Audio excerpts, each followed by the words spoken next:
several years. One time for several years. And she did that to me, and I forever hated her for that. That was the moment I got traumatized, and I stopped liking surprises. So I hate surprises. 18th century, yeah, back at that time. Okay, tell me, what do I want to see? Wait, dude, I wanna see my, yeah, okay, I'm gonna change the scenes. Okay, guys, sorry. Cancel?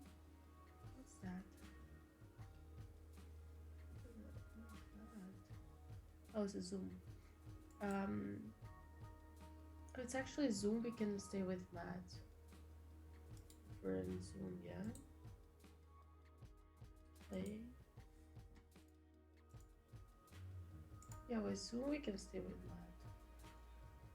Matt. Hey, that's Matt. That's my boy. Hello? Hi. Okay, we're working. We're figuring out the tech. What are you doing? Happy frickin' birthday! Can you hear me? Does he hear me? I lost you for a second. You don't hear me. Now I do. Hi. Can you hear me? Does he hear me? I can hear you. Okay, let's put it here.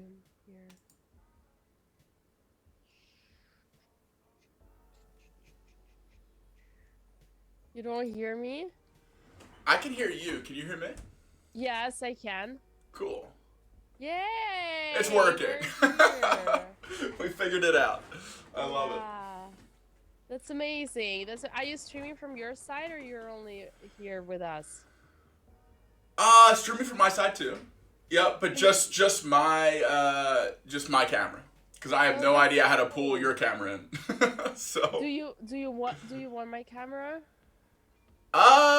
If we can figure out real quick how to do it, I'm totally down for that. If not, it's fine. I can just keep my camera up and chat with you and keep your stream up on mine. Yeah, well, first of all, thank you so much for coming. Yeah, for sure. Happy birthday. I wouldn't miss it. Thank you so much. Yeah, I'm super happy. I actually wanted to, yeah, it's been a long time. I wanted to catch up with you, and I thought like that this could be the moment. Not because like I particularly enjoyed everything what happened and I wanted to go through, but simply because I was curious. I wanted to hear your input. Let me see if I can. Oh, I can put the camera. Okay, I'll try to put the camera. Studio mode. And then I'll be back with full concentration. Awesome. And guys, on my side, !DINA. If you want to watch the full view, feel free to keep mine up and lurk and whatever. But if you want to see like the fight review, the games, all that kind of stuff, !DINA. There's her Twitch. Hey guys.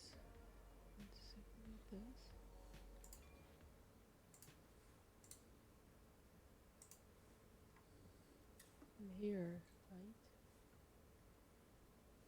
Yeah, I'm here. It worked. I think it worked. So what I see is like a frame, and it's black right now, but I assume that's where the YouTube video is gonna go. I mean, for me it's working. Can you like? Are you sure it's? Oh yeah, now I see both of us. Yep, we're good. Cool. Yeah, Matt. So I wanted to catch up with you for like after the fight, but yeah, the timing was not perfect, and also I got surprisingly I got sick with a flu right after, like literally the next day, but good bright side, I managed to contaminate my opponent as well. Oh no, you both got sick? No, we're fine. I mean, I'm recovering, and Andrea, you know, it's not hard to get. It's not easy to get to her. So. Oh no. Just like she was feeling bits of a sore throat, but that's about it. Okay. Yeah. All right. I was like last weekend, I was literally in the bed. But now we're back to action, and yeah, it's been more than 1 week after our fight. Many things have been said. And I just wanted like in a way I wanted to go through our fight in particular with you, and also like to hear like your thoughts about how it all went for you, like what in general, like expectations versus reality. I mean, I know it's been absolute amazing and stuff, but let me put it this way. I'd love to hear like something more, maybe something more juicy, some more inputs apart from like the compliments only. So aside from all the Oh. compliments and everything, I'd like to see something like something. Okay, all right. You want to More, stir? You want to like stir not, the but pot? no, but I don't mean like go like just like let's criticize or something like this. No, No, no, no, no. just every single time that you're gonna praise it, remember that this might sound as politeness. So like how about like something we can also just speak about our fight, yeah. um what is like, at first I thought like, okay, so like, okay, my boxing zero, there is nothing to discuss.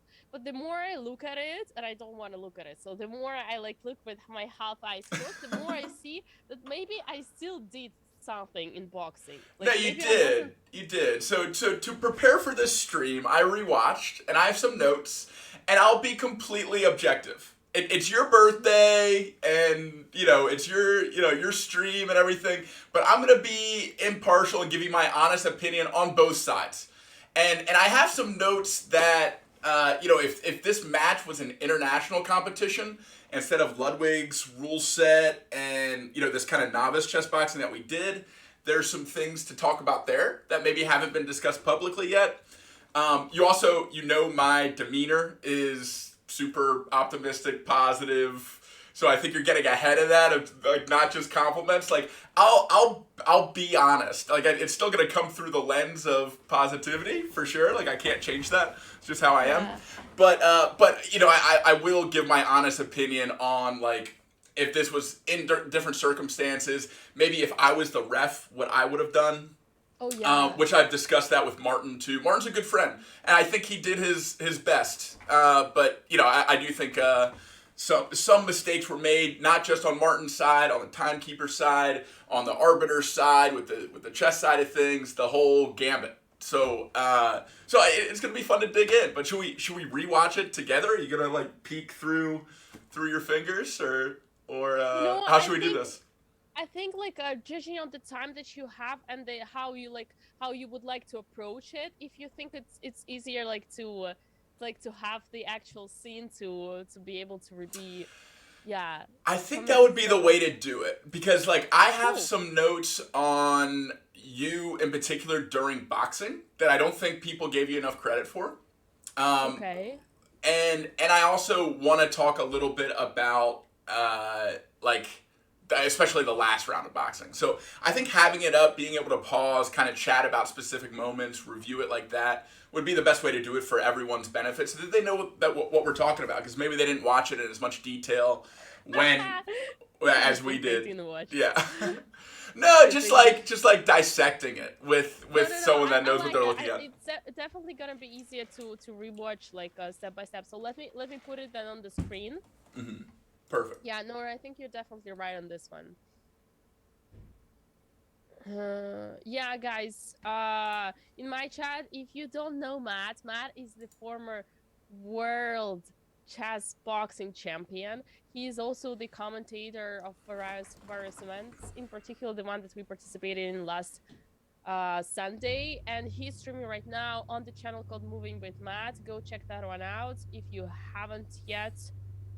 And we're gonna go together through our fights. DINA, So you almost forgot my biggest lifetime achievement, which is I once got an odds game off of a women's grandmaster who blundered her queen.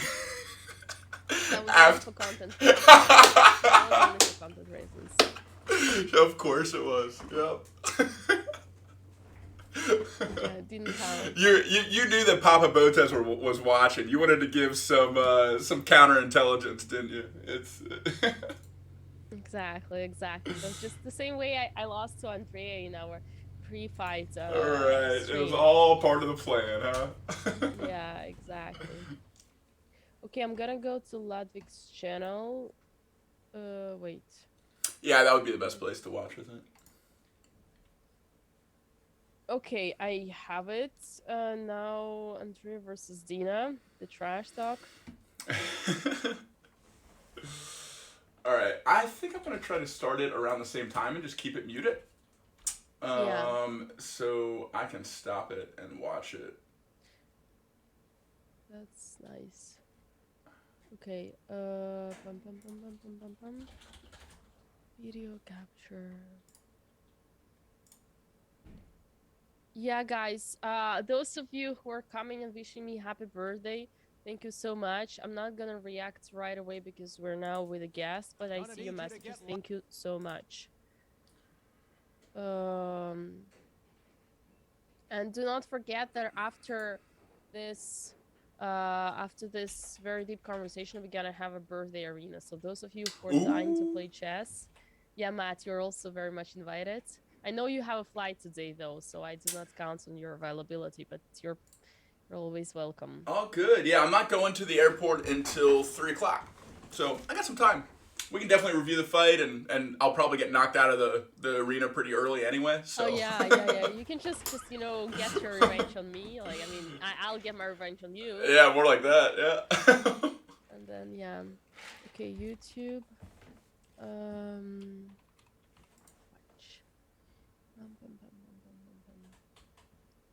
Okay, we're almost there. Okay, so it looks like right around 6:10 or so, or actually like 6:08 is when the chess game starts. If we want to dive like right into the competition, sorry, 6:05 is the first move.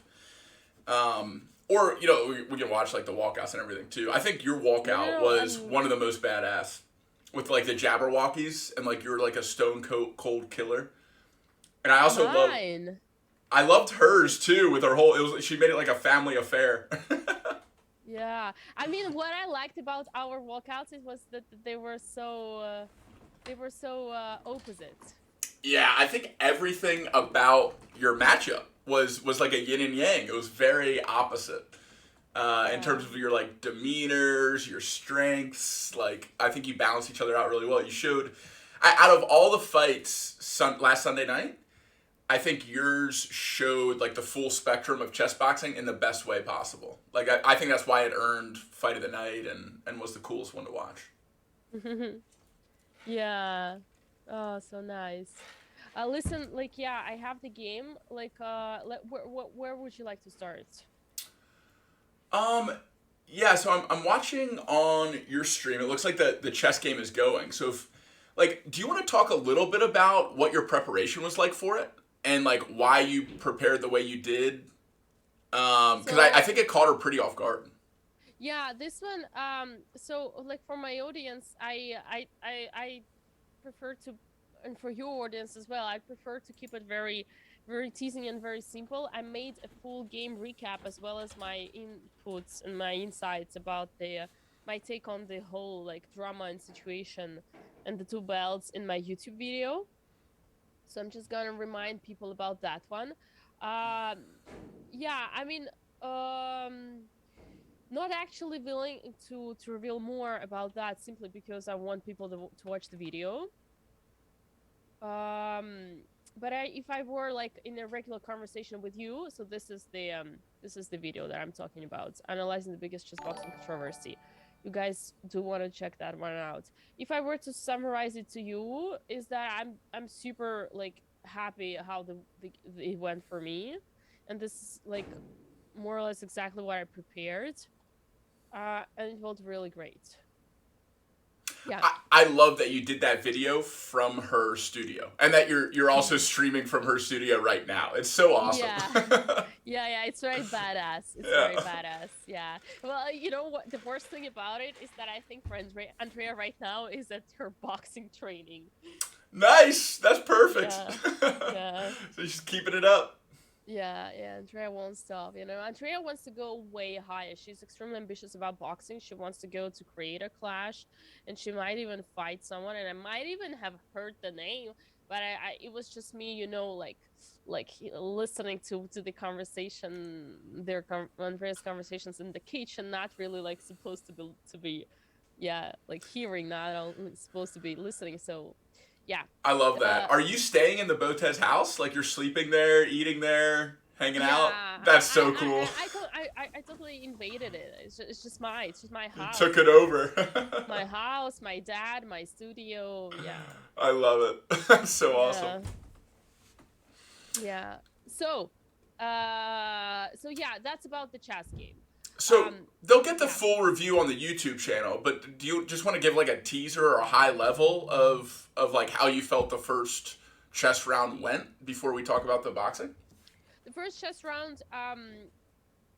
So, what I'm a bit like from a perfectionist point of view, what I'm a bit disappointed is that I spent 30 seconds here on the first 8 moves, and 30 seconds was literally 1/3 of the whole time I used in the game.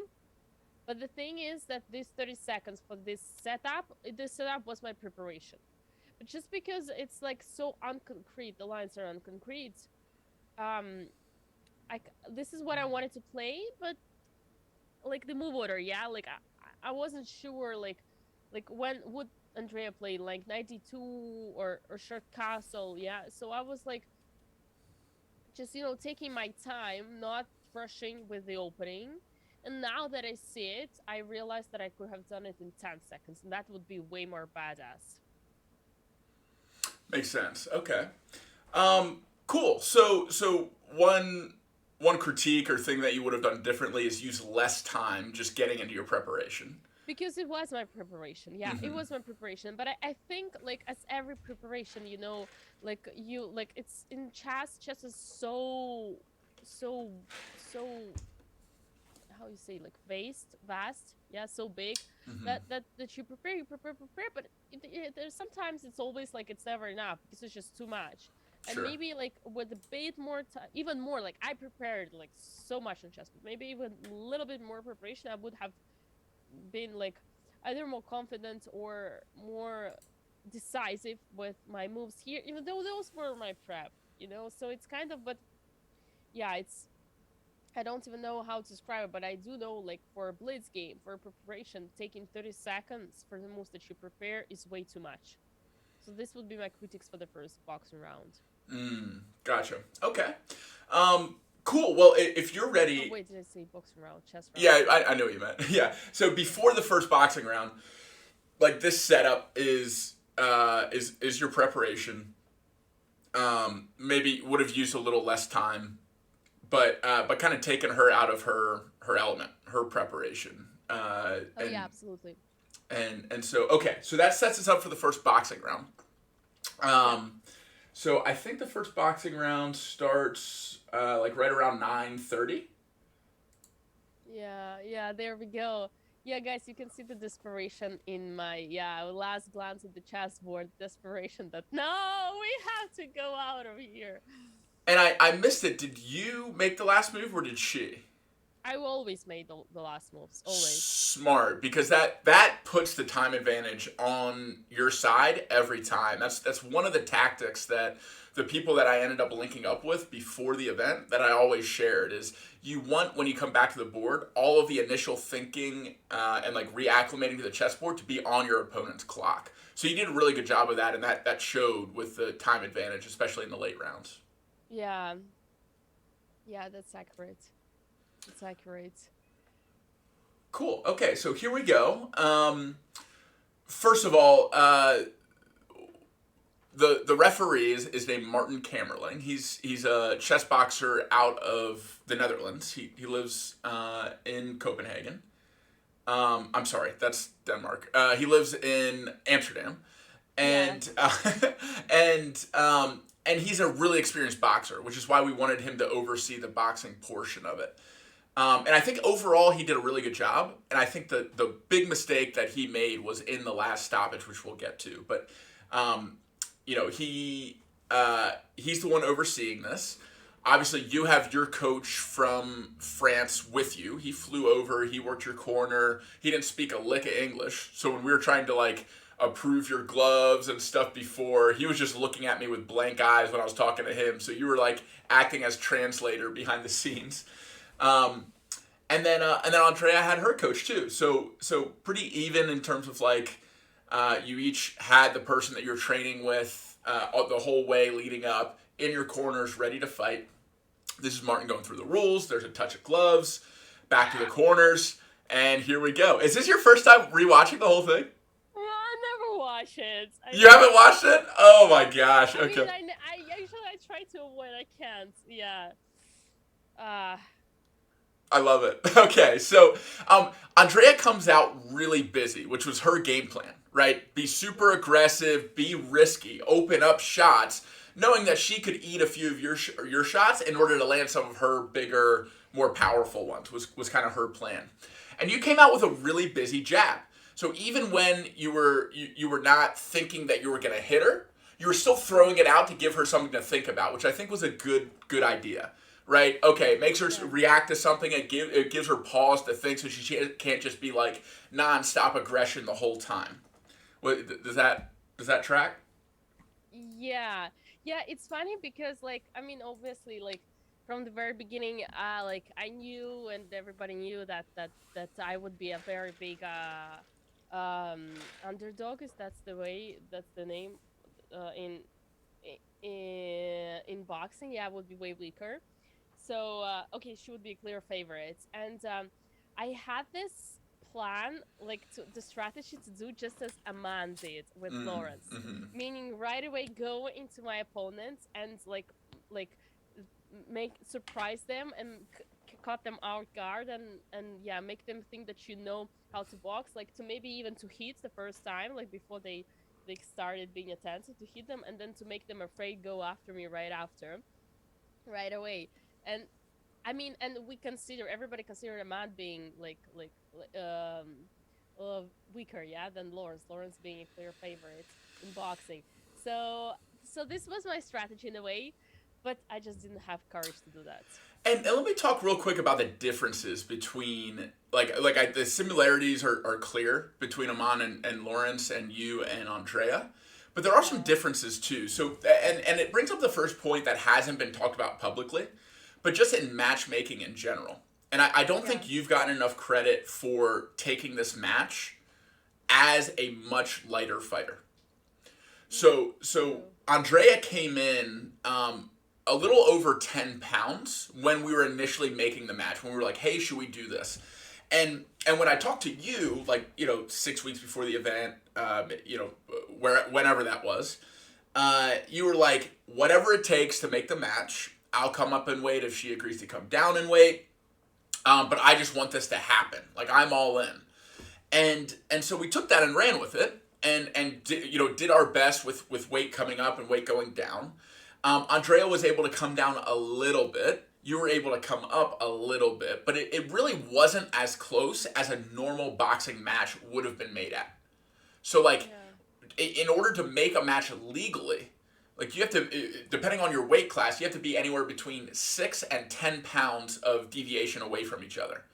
Yeah. And we had to really kind of stretch to get you two into that weight range, to where, I won't go into all the details, but there was a definite effort to be made that wasn't natural, that made it so that the match was even legal to be made. So the fact that you were at such a disadvantage from a weight standpoint, which does matter in boxing, power, it equals mass times velocity, right? So her power, because she has more mass and she can generate a lot of force with her body, that extra mass adds more power, which leads to stoppages. So it's clear that she had the equivalent of the ELO advantage that you had in chess in boxing, just in terms of metrics, which I don't think was discussed as much as it should have been, both in the match and after all the recap stuff has come out. So yeah, something to chew on and think about. Yeah, no, no, for sure. I mean, for me personally, as a total like novice in boxing, yeah, it's for me it's hard to take this argument seriously because it's like for me it's about like yeah your courage to actually attack and yeah and some techniques and stuff.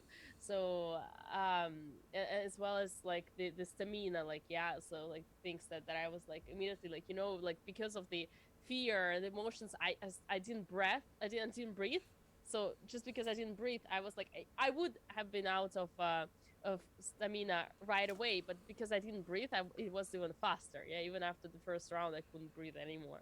So obviously for me, it's like what you say about weight is like deep inside, like I'm like I don't think it mattered anyway, but I'm flattered that there is something that I can use as an argument for like give me a credit. Yeah, so Sure, and if you're fighting someone your exact same size, the shots that you do end up landing would hurt more. Like there's less mass to absorb that than Andrea had if you're fighting someone exactly your size. So some of the crosses that you landed, a cross is your power hand, your rear hand coming yeah. straight across and landing over the top. Some of those had some oomph on it. A lot of your jabs were just to like give her something to think about. Probably wouldn't have done much damage to someone even your size. But some of those crosses might have done a little bit more to stagger, stun, slow down an opponent your weight. So something to at least have in the mix of this conversation. But Yeah. we can continue. Yeah, let's go. Yeah. Okay guys, let's go. Ah! Oh, that was a hit. That was a It's funny how she pushes me in the Oh, off of the clinch, yeah. yeah. And here I tried I just give her a hug. I just So give her a nice hug. now let's pause real quick to talk about what that is, that hug. Yeah, I tried to clinch. Yeah, to There you clinch. go. So there's the word, the clinch. So in amateur boxing, you're really not supposed to clinch. Like at the beginning, the ref will instruct against clinching, and Oh. what they're favoring is trying to be really busy in scoring shots because amateur boxing is scored based off of number of significant strikes landed, which is like punches with power landed to the head or body of your opponent. So what we allow in chess boxing is clinching. So a lot of people use the traditional boxing coach in order to train for this, who might have coached like, hey, don't clinch, just keep busy with punches and try to dance and stay away. I think you use the clinch effectively in your match to help slow down the match, right? Because when a clinch happens, that's when the ref has to step in, separate you, and then tell you to come back together. And that eats up a few seconds every single time. So that hug isn't like, you love Andrea so much that you can't help but give her a hug in the middle of a match. It's actually a strategic move to try to tie up Andrea so she can't hit for a few seconds and then be separated and then continue the match again with space, which was part of your game plan, is keep space between you and Andrea, jab, stay away, and try to maximize your time on the chessboard because that's where you have the advantage. Yeah. Yeah, accurate. Okay. Cool. All right, we can continue. Ooh. Ah. Ah. Ah. Does it hurt all over again? Yeah, no, it's yeah, I chose a bad discipline for myself because I like yeah, it's hard to how they say. Yeah, the violence for me is yeah, you see there, I was just out of breath. I couldn't breathe because this was the moment that I started breathing. And I didn't breathe at all before. Big, slow Yeah. breaths, yeah. So one of the first things I train new boxers in is training simultaneous breaths with punches. And once you kind of get that down, the exhale with a punch, the shh, ha, whatever, then your body naturally regulates itself. You're breathing in between punches because you have to breathe during punches. And that's something that's really tough to get down because it's kind of counterintuitive. Usually when people start boxing, they'll hold their breath and throw a bunch of punches. And that's where the term getting punched out comes from. like punching yourself out is you aren't getting oxygen to your brain or bloodstream while you're expending a lot of energy, and sometimes you can wear yourself out and exhaust yourself like that. Do you think that happened to you? Yeah, so basically, like, believe it or not, by my plan was like to was not, like to be able to make sure that I breathe, and just like even to intimidate. My plan was to actually do this. Ah! Ah! Ah! I was literally going to intimidate her with my shouting and shouting right in her face by punching her. But one, I was a bit shy to do that because I it would be really cringe, and also I was afraid that I would start laughing because of that, Mm-hmm.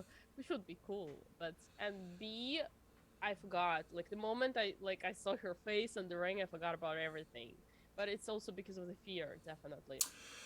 Yeah, and one other thing I'll say about that to piggyback on what you said is, um, so I guess my background here is I've been promoting amateur boxing matches for over 10 years. I've seen a lot of first time fighters, and sometimes, holy smokes, you just got so many subs. You want to shout them out?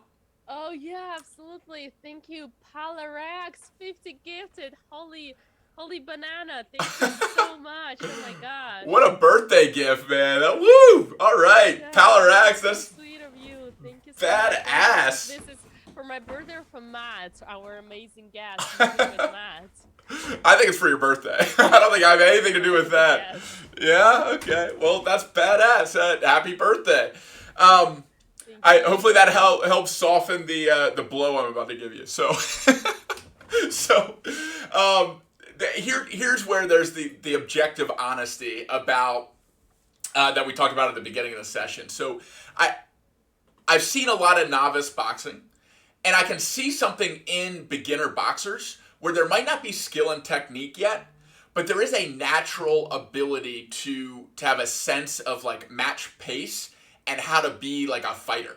It's just like part of their like personality or their soul, and it's clear when like they get a little training, sure that might help, but when they get into the moment and like the adrenaline's in their system and they're it's like fight or flight time. Andrea clearly had that like fighter gene, right? She is built for like competition, violence. The way that she speaks emulates it. The way that she acted in the ring emulates it. And you're a yin to that yang. You're extremely cerebral. So even when you Oh yeah. box, your demeanor when you box is you're fighting with your brain. You're thinking about like what to do, how to do it, how she's going to react to it. You're boxing like a chess player, and she was Yeah. boxing like a brawler, like a fighter. And so that was the Yeah. other big difference between the two is like you and your chat's saying a lot too. You don't have an affinity for violence, and even you rewatching this right now, you're kind of like cringing a little bit. Like A when bit I too much. yeah, Yes. when I rewatch my fights, I'm like, fuck yeah, like like I'm all in on it. Like when I get hit, I was like, oh, I know what I did wrong. Like I'm gonna do better. And when I get hits, I get all psyched up. And I think Andrea's kind of the same way. And you're much more like, okay, like let me dissect what I did there, and I don't like watching it, but I'll learn from it. So I think that's another big difference between your two styles. I don't think you're a natural fighter. And that's okay. Yeah. We need people like that. But I And do that's think you're very cerebral. wow. No, I love that. Matt, seriously, like, first of all, thank you for saying that, because that's exactly like what I like when you came over. I said like, Matt, I want you to say like as much as you can, and as like and just yeah, like as less compliments as possible, because I want like the things, yeah, the facts. And this is wow. This is I really love you saying that, and I think it opens my eyes in the way, like, of course I knew it, Mm-hmm. but I like, but it's such a wow, it's such a vast subject. But the thing is that, like, when I've always competed chess, and I know that I'm a fighter, but it's just that it's impressive how many different fighters can be out there and styles of fights. And like throughout all my boxing trainings, like my biggest challenge with my me and my coach would be, like, my coach would actually shout at me and he would punch me with the idea, like, when you step on that ring, you do have to have the will to like to hurt your opponent. If you don't want to hurt your opponent, he will hurt you. There's no other way. And for me, that was always the biggest like struggle to actually, yeah, to make me want like to give violence and to hurt someone. And it's also like so wow, so many questions in my head because like I know what, for example, when I'm pissed off at someone or like when I speak, I can be really violent and can really want to hurt. But when it comes to actually like throwing the something into the face of someone else, it's so different. Like I like sometimes I really want to I see the person and I want them to die and I hate them and I want like to destroy them and I want to speak them really really badly. But just when it comes to throwing a jab into their face, it's so much different. Mm. It's a big difference. Like, yeah, inflicting physical pain is a different kind of like angst than like cerebral pain. Like you can like undermine them or strategically defeat them, and that's like your chess brain. That's probably why you're so good at chess. And it's just a different animal when it's about like physical violence. You know, and I think at least a piece of that, the spark of that, is innate. Meaning like you're born with it. It's a part of your personality, and a degree of it can be trained, right? Oh, for sure, for sure. No, I'm sure if I like, let's say, martial arts were my like from the very like childhood, I would definitely have had it and been. I think it's the thing that develops. But yeah, but this is crazy because this is for me. It shows like my my kinder side. But this is totally new for me. Like during this way, I learned something very very new to me about my own self that I'm not like that kind of a, violent fighter inside, and it's really. Surprising. Another thing is like my coach would always like because of he knew that my weakness and also because he knew that I was scared and afraid and confident and stuff like that. He would always like tell me like it's also like I think it's true. He would always tell me that the half of the fight is trash talking before the fight. So you really need to Well, you make did your that part well. opponent. Yeah. Yeah, yeah, Yeah. you saw that. So that's the contradiction. So you really need to make your opponent think that you know how to fight and you know like how to box and you know like and you want to destroy them. So now what I wanted to point out with you is that like in the ring you could clearly see that I wasn't like I was a pacifist, yeah.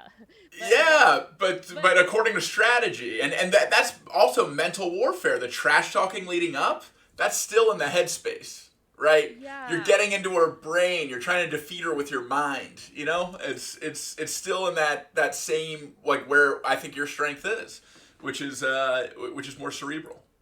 Yeah, but also you saw like I managed to convince many and like the public even that I was going to be a severe fighter.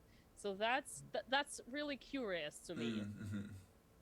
Yeah, yeah, and like we can continue here. The thing that I love the most that you said was I learned something about myself through this. And whenever I pitch boxing to someone that has no business really boxing, because like all the amateur fights that I usually promote are like charity white collar boxing. It's like CEOs and celebrities that have no business being in the ring. What comes out of it every time is I learned something about myself that I couldn't learn about myself any other way. You know, like until you're in that arena, until you have another human across from you that you gotta like overcome somehow, whether it's physically, mentally, or otherwise, there's no other way to get to that part of yourself that's like primal, extreme, intense. So it's so cool that you got there in this fight and uh, Yeah. let's continue. Let's get Yeah. into the next chess round. There is one more thing that I wanted to say before I forget is that I think also how you say the context was very important because unlike Andrea, like for me boxing, like I didn't have this need to do well, like to do well, like to need to fight to win in order to win the match and to survive the fight. Because for me, like I knew that I would win in the chessboard, so for me like boxing was survival. But like if you reserve it, like if well, like look at putting myself into Andrea's spot, like boxing is like the only chance. So it's also it gives you like one side the extra motivation, the other side extra fearless and extra like this edge, like rocklessness and stuff like that. And in a way you actually like I know that it was seen in my chest because I must have played one of the most aggressive blitz games and one of the best blitz games like I've ever played in my life. It was for sure, and only for sure, because of the fact that I knew like I had to win fast, and it's my own chess. Otherwise, I'm gonna be destroyed in boxing. Okay, yeah, and so with that said, let's get into the second box or the second chess round. So I think you moved a lot faster this round, and put a lot more pressure on her. I think this is when you really solidified your advantage In the chess part. on the chess round. Yeah. So what happened here is that, as I said, I took 30 seconds in my chess opening prep moves, even though I knew them. But there was there were things to hesitate about, like how do I set up my pieces, even though I prepared, but still how do I set up? You had to overthink the stuff that I like. But starting from when we finished the opening, I was like, I don't have time to overthink. I just gonna move, and my strategy was to move, as I said in my video, fast and solid aggressive. Yeah, aggressive but still solid. And this was the easiest. Like seriously, this was the easiest part. Just moving like whatever comes to your mind first. I mean, not first, but whatever makes sense the most first, and that's it. It's all natural. The only thing that I'm unhappy about here, like you were asking about my regrets, is that I've spoken a lot to several chess boxers, including you, but also Valentine, who just became the world champion in Turkey. And he told me, like, whenever you sit in the chessboard, to help your breath and your muscles, you need to keep your back straight. And I would do that in the first round, but the second round, I was just so exhausted because of the breath, chess, that you can see here that I lost my posture. That was my regret. No other regrets. Yeah, so just biologically what you're talking about is when the shoulders are forward, your chest concaves, which gives your lungs less room to be able to expand and contract. So Yeah. so what he's talking about is having your shoulders up and back so that your chest is open. And when you breathe, you can not just breathe into your chest and expand, you can breathe into your belly too. And so that slow, easy breath, slow, deep, long inhales, long exhales, helps signal to your heart rate it's okay to lower, and signal to your central nervous system it's okay to exit fight or flight, dump adrenaline, and use the part of your brain that's better for chess. So that state change management is something that's becoming more and more popular to think about and talk about in chess boxing. Mm, yeah. Yeah, and this is the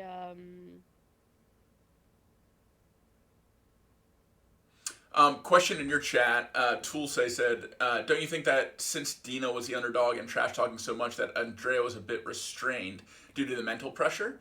I think it gave her something to think about that wasn't just her own game plan. She was like, wow, has she really been training that much boxing?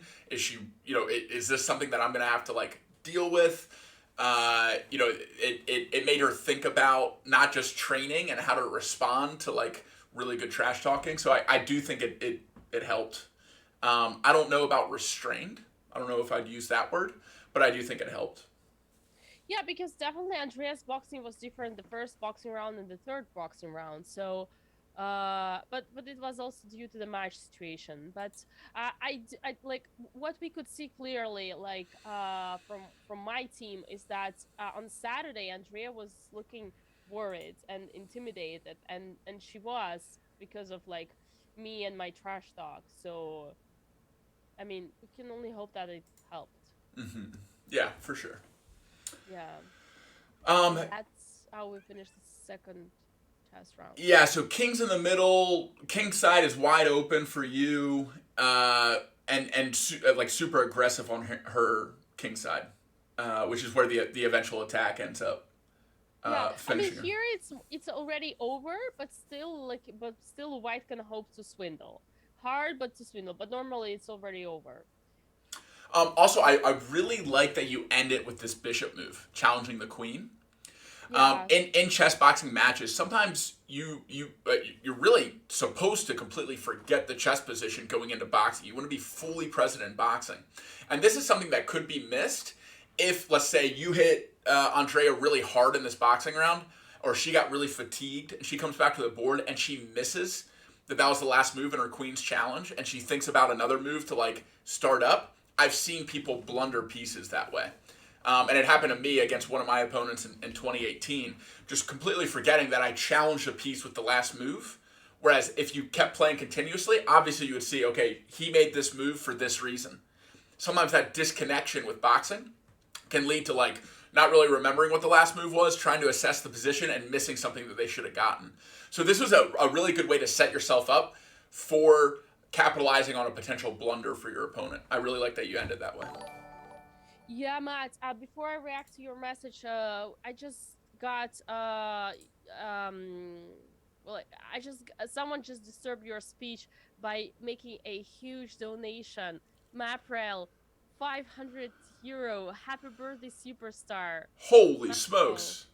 That's another big birthday gift. Damn! Your community's so generous. I love it.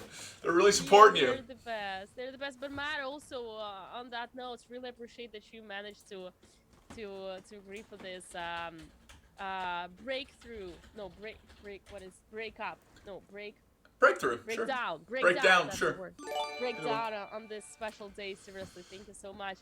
Maprel, really appreciate. Now, Matt. Oh my gosh, wait, I think someone from your community just came over and gifted 20 subs. So, Original Black Pepper, thank you so much for celebrating Dina's birthday with me. I'm going to kick that back to Dina somehow.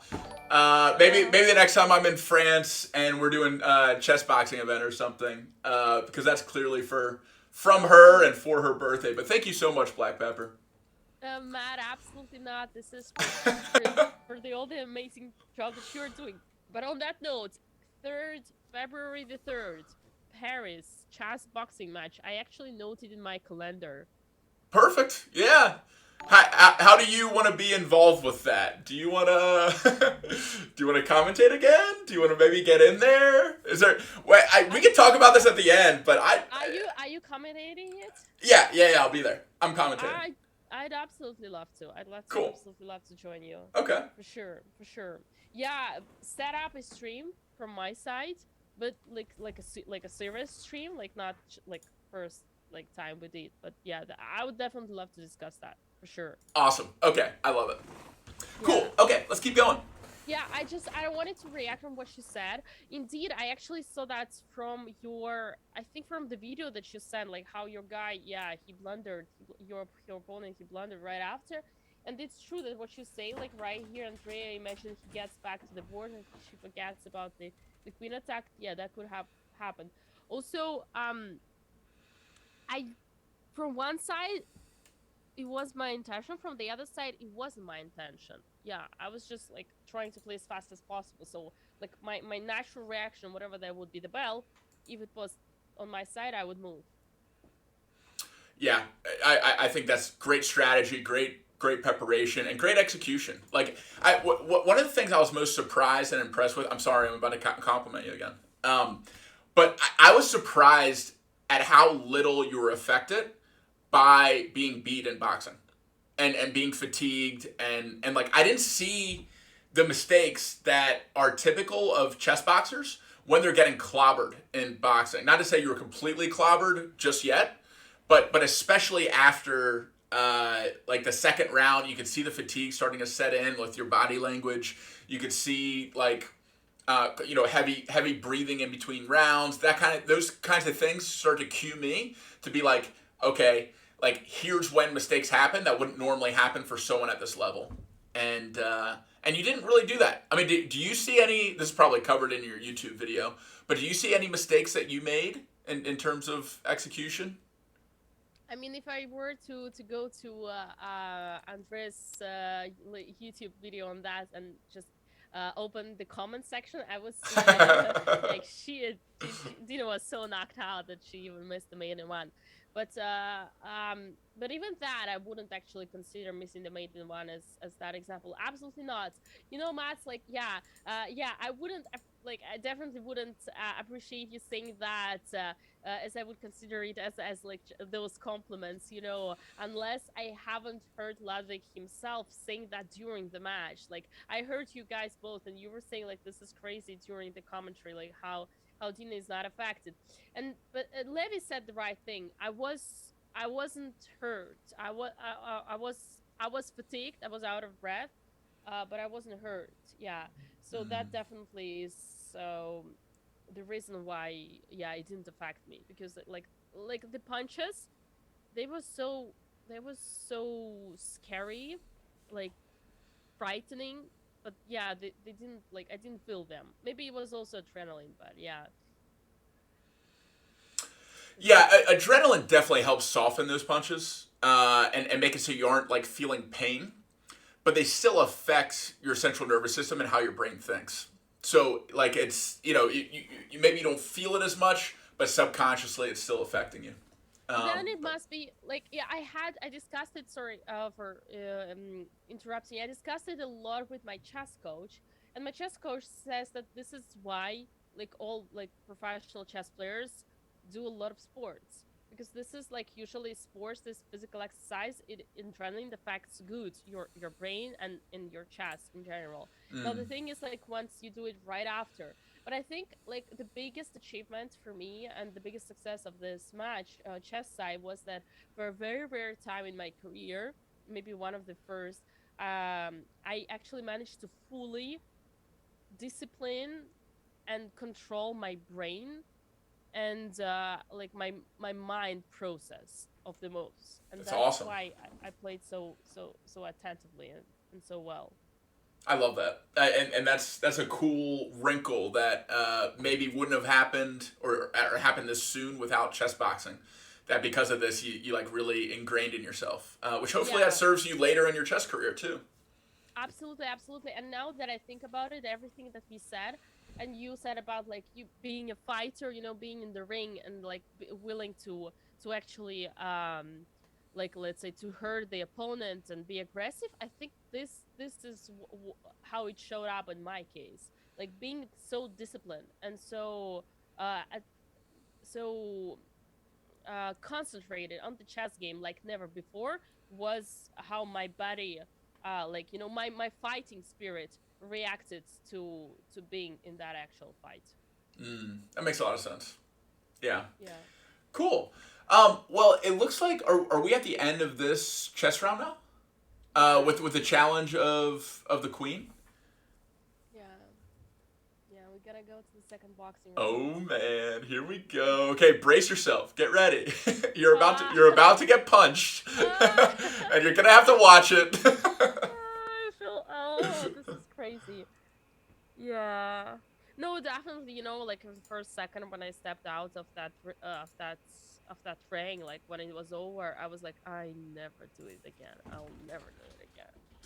But yeah, it's so hard. This is crazy why it's so hard.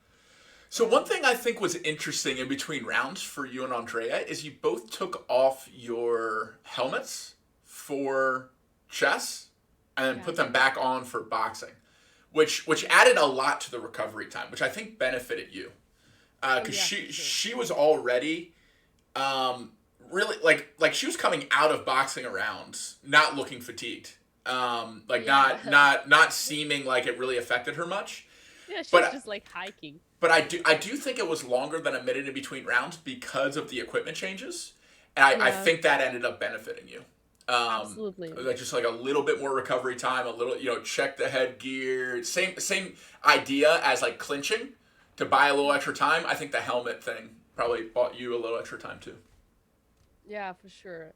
Oh gosh, when I saw Andrea jumping like this, I was like, holy shit. Here we go. Then you start hopping back and forth too. You're like, all right, she's doing Yeah. it. I got to do Yeah, exactly, exactly. I was like, I have to do it. I don't. Ah! it. Okay, there's a really good jab landed, right? So like that like little searching jab, she wasn't worried about. But then you do a quicker jab right after that, like catches her and pushes her back a little bit. Those are really good. Yeah. There's a big left hook, lead hook from her that kind of sends you stumbling. Oh, And that like was beautiful. There was a second, like I accidentally escaped. Like, look at this. let's Yeah, you pause saw that? I right there real accidentally, quick. Yep, I go ahead. accidentally escaped her, what is it? Uppercut. This one, you saw that?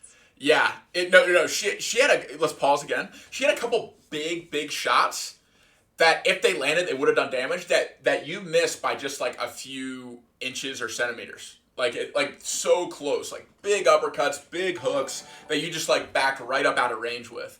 One thing I didn't like after you missed that shot is if you look even at how it's paused right now, how your hands are wide open, right? Yeah, my guard. Yeah. And your stance is neutral. And what I mean by that is like instead of standing at an angle, so where if you get hit, you can step to the side or step to the other side and be able to have like a wide base. When you're neutral and you're open, even if she didn't do a strong shot, but she just pushed in like your center mass, if she like landed a body shot, and that's a really easy way to get a knockdown. Where it's like it didn't actually do damage, she just caught you when you're in transition and off balance, and it could have put you down, but she didn't catch you right then. I'm messing up mine. Yeah, that makes ooh. Perfect sense. Yep, yeah, right there. And then boom, that shot right there, the two over the top that caught her. That's what I was talking about earlier. Where if the mass was the same, that would have done a lot more damage because that was a clean shot right on the chin, where you timed her coming in, and then here it is, bam, yeah, right there. So that was clean right on the chin as she was coming forward. So her coming forward adds power to your shot. If she's going backwards and you hit that shot, she's going with the punch. But she's coming forward, and that's usually how people get knocked out. Is like they're really aggressive, they open themselves up, and boom, they catch a shot that they weren't expecting. So that had your hip in it. You were stepping back a little bit, so there could have been more power on that if your weight was forward. But that was one of your best shots of the whole match. That was one of the notes I made is like in the second round, you landed actually a couple of those over the course of the match. But this one was one of the ones where like her guard was down, she was coming forward, and that could have led to a knockout, especially if you're closer in weight. Another thing what I really like about it and I'm impressed about myself is that when I do it, I do exactly as my coach like would shout at me for like every single day. When you do a cross, like your guard, where's your second hand? Your guard. And my second hand here is somehow still guarding my face. Yeah. This is even more like prouder than this. But you know what? It's another thing, like sorry I'm jumping, but there are so many thoughts that I definitely will forget after. Is that wait, I already forgot. I have it. Yeah. You know, in chess, it's like people don't realize how much of a psychological fight it is. And I know that I don't play the same chess against an opponent who I see who wants to destroy it compared to an opponent who I see who looks peaceful and who is just like a strong chess player inside. So like looking at Andrea, I knew that psychologically I was like already afraid of her, and that was a big struggle. But if it was, let's say, not Andrea, but let's say Anna Kremling or Nemo, someone who I say maybe would have had like less fear or less, you know, like I don't know, what is like starstruck, or was it Starstruck? Yeah. Starstruck, or like someone who I would definitely like know better, or like would see as less like aggressive fighter, like just by the look. I know that my boxing would be also aggressive for sure. This is such a like chess thing. Yeah, I agree. I think you and Nemo would be a really fair match. I'm not sure on Nemo's like weight, but I think you and Nemo would. She's weight super light, but So she's a lot lighter. Okay. Yeah. I know Anna probably can't chess box because of a heart condition that she has for like a really aggressive like physical activity. She like because of health reasons probably can't do it. But I know Nemo's interested in doing it. I was in her chat yesterday. No, for sure. Yeah, but I mean, it's just taking an example. But let's say it would have been like another opponent, But at the same time, at the end of the day, whatever you're in the ring is so new to you. But yeah, no, everyone is out there for blood. Okay, I think we can continue. Yeah, let's keep going. That was a really good stop and talk about the boxing though. Also, look at that shoulder definition. Okay, Dina, I see those back muscles. Shoulder definition? Wait. And that last one, you had like you could see the muscles in your back when you're throwing the punch. That's all I'm saying. Here. Yeah. Yeah, this is Oh, interesting. see that? Oh, that was another one that I missed, or like. No, you landed. Oh, that was a trade, and hers was a lot stronger on that one. So like you landed one. Oh, another one. That was. I think that was the same one. Was her? No, that her was another one. But boom, that one. So you land, and it kind of Wait. grazes off the top of her head, and then she One. lands, and it's like flush to your face. One. Yep. Here's the first. Yep. Boom. That's a great shot. That would be a good still. Second. That should be like freeze framed. You should take that one. And then here comes the second. Okay, so that second one, that like overhand right that she lands, like hit you square in the cheek. And then yours, you can kind of see how it grazed like up, and then you left it up, right, to kind of try to keep the distance. Yeah. I tried to keep the distance with it. Mm-hmm. But yeah, you can definitely take a hit. I mean, she was landing with full force for multiple of those with good technique, in a weight class higher than you. Like if you're taking like actual weights, and you were taking them. So like a lot of people quit when that happens. And I don't think we've talked about this publicly, but I won't say her name. But your initial opponent, the first time that she sparred and got like a hit like that, she was like, "Oh, this isn't for me," and like made the call, which is when we went after Andrea as your match. Right? You remember that? That wasn't the scenario, but I can say yes. I thought she tried boxing for the first time and then was like, no, like this isn't for me. Yeah. I mean, it was a little bit different, but I see your point. What I'm saying is like you didn't quit when it got hard. You didn't quit when you took big hits. Yeah. You didn't quit when it was painful, and a lot of people do. A lot of people get into it early and they're like, they realize that immediately, like, oh, this isn't for me. Like, I don't like pain. I don't like taking hits. I don't want to do this. Yeah, makes total sense. Yeah, makes total sense for sure. Yeah, let's really laugh my posture here. Down, getting ready to get down to business. It's a bit. Look at this. So, what I like to think of with like this kind of matchup is Andrea was like a bull. She was just coming forward with her horns, like swinging like crazy, and you were a lot like a matador. And my boxing name was Matador. Like this is my style of boxing too. Is like make them miss and then counter and then wear them out. Andrea did not get anywhere close to worn out, but like that kind of style of like come get me and then miss, counter, try to beat them other ways, is a style that I really like. Nice. Raging Bull, yeah, great movie. All right, let's keep going. I was just like, okay, so I was just breathing. One thing I think is interesting is the timer's off. Yeah, the timer was 2 minutes here. Yeah. But I think it ended on time. I mean, we'll see at the end of this boxing round, but I think that the actual boxing time was still 90 seconds. They just showed the wrong time. Yeah, they showed the wrong time, but it was 1 minute 30. This one, yeah, I made the timer for all of them. Cool. Okay. So one thing I want to say before you, because you will break this one down as well, is that I definitely during my boxing I studied the rules. I mean, I don't know actually how I studied them, but obviously when I was in the ring, I didn't remember any single rule, so I didn't even know what the guy was doing there, and that was and you can imagine how it would in the third round as well.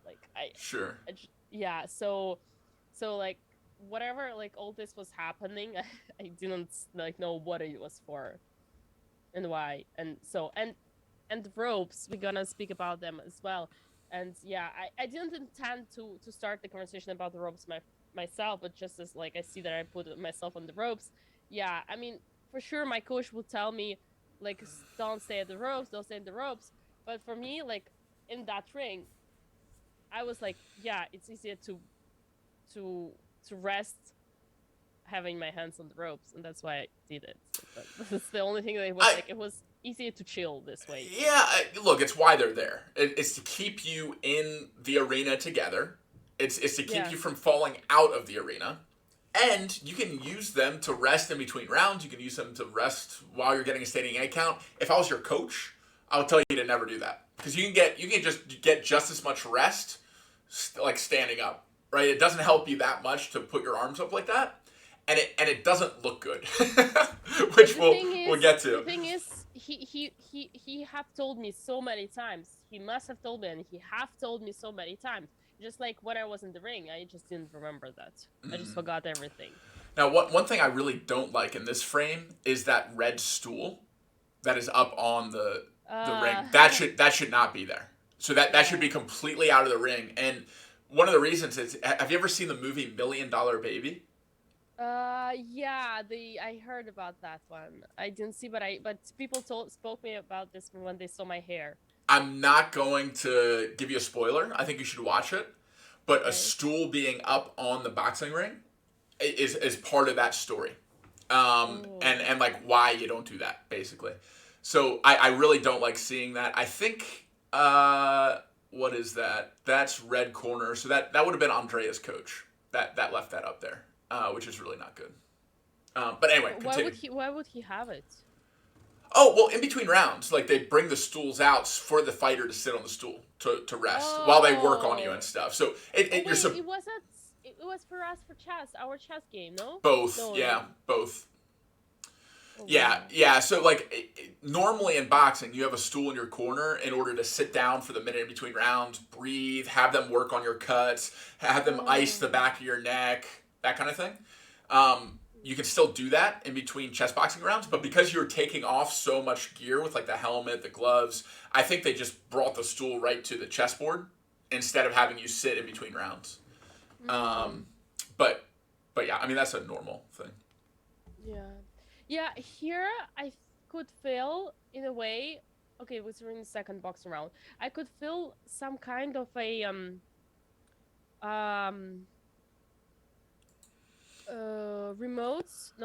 guilty. I could feel guilty for running all the way. So I was like, okay, maybe I should stop and like just accept and fight and stop running. You see, like so much of, as you said, like overthinking and mind process instead of just doing your thing. Sure. Yeah. No, very very true. And it's I'm hard to like break down and think like you normally do, like with your conscious mind. Like a lot of what's going on is like your subconscious programming. But we're back to the action. Yeah, my poor coach is who's shouting me something and I couldn't hear anything. Yeah, and right now you're starting to show your fatigue a little bit more. Right? Oh, You're standing more flat-footed. You're throwing less jabs and more just like leaving your hands out, which is something that Lawrence Trent did and how Lawrence got knocked out. Right? Is once those hands are out, there's nothing but holes for your opponent to hit and find because you aren't guarding yourself, right? The hands are out, which means I can come inside your hands and throw power shots like up the middle and around the outside.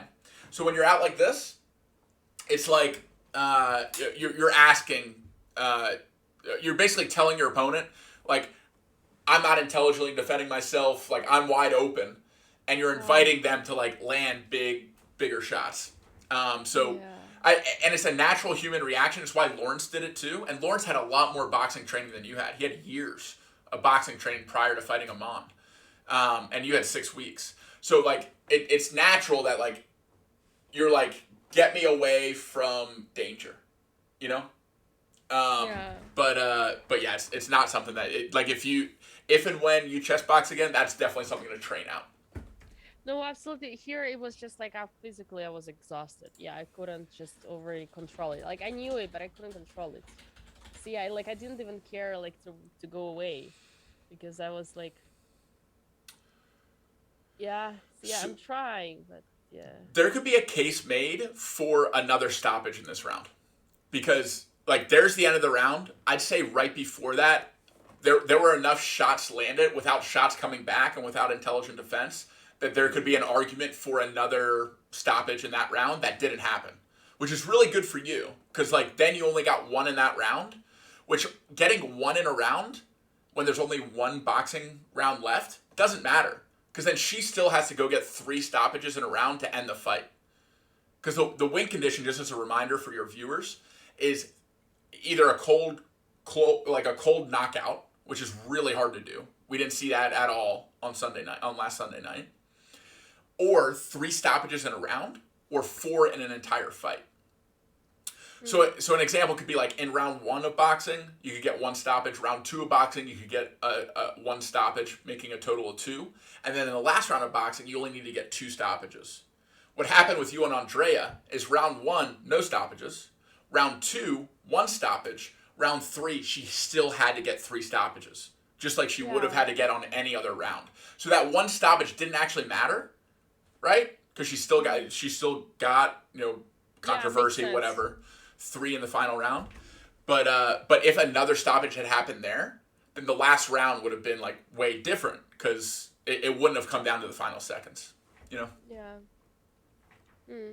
Yeah, no, yeah. At this point, I wasn't aware of anything of like stoppages, all this stuff. I didn't even like. Yeah, and body language isn't looking too great here. we look like we're in here, like totally, and surviving. You know, like oh my God, I got through it. Time to go checkmate her. I'm sure it's like what's going through your mind. And here my coach was like, finish her on the chessboard. Can you finish her on the chessboard? And he says, what? You feel bad? What? You're quitting? And I was like, I don't think I can checkmate her now, but I do know. Actually, the thing is, I could. Yeah. Absolutely. Yeah.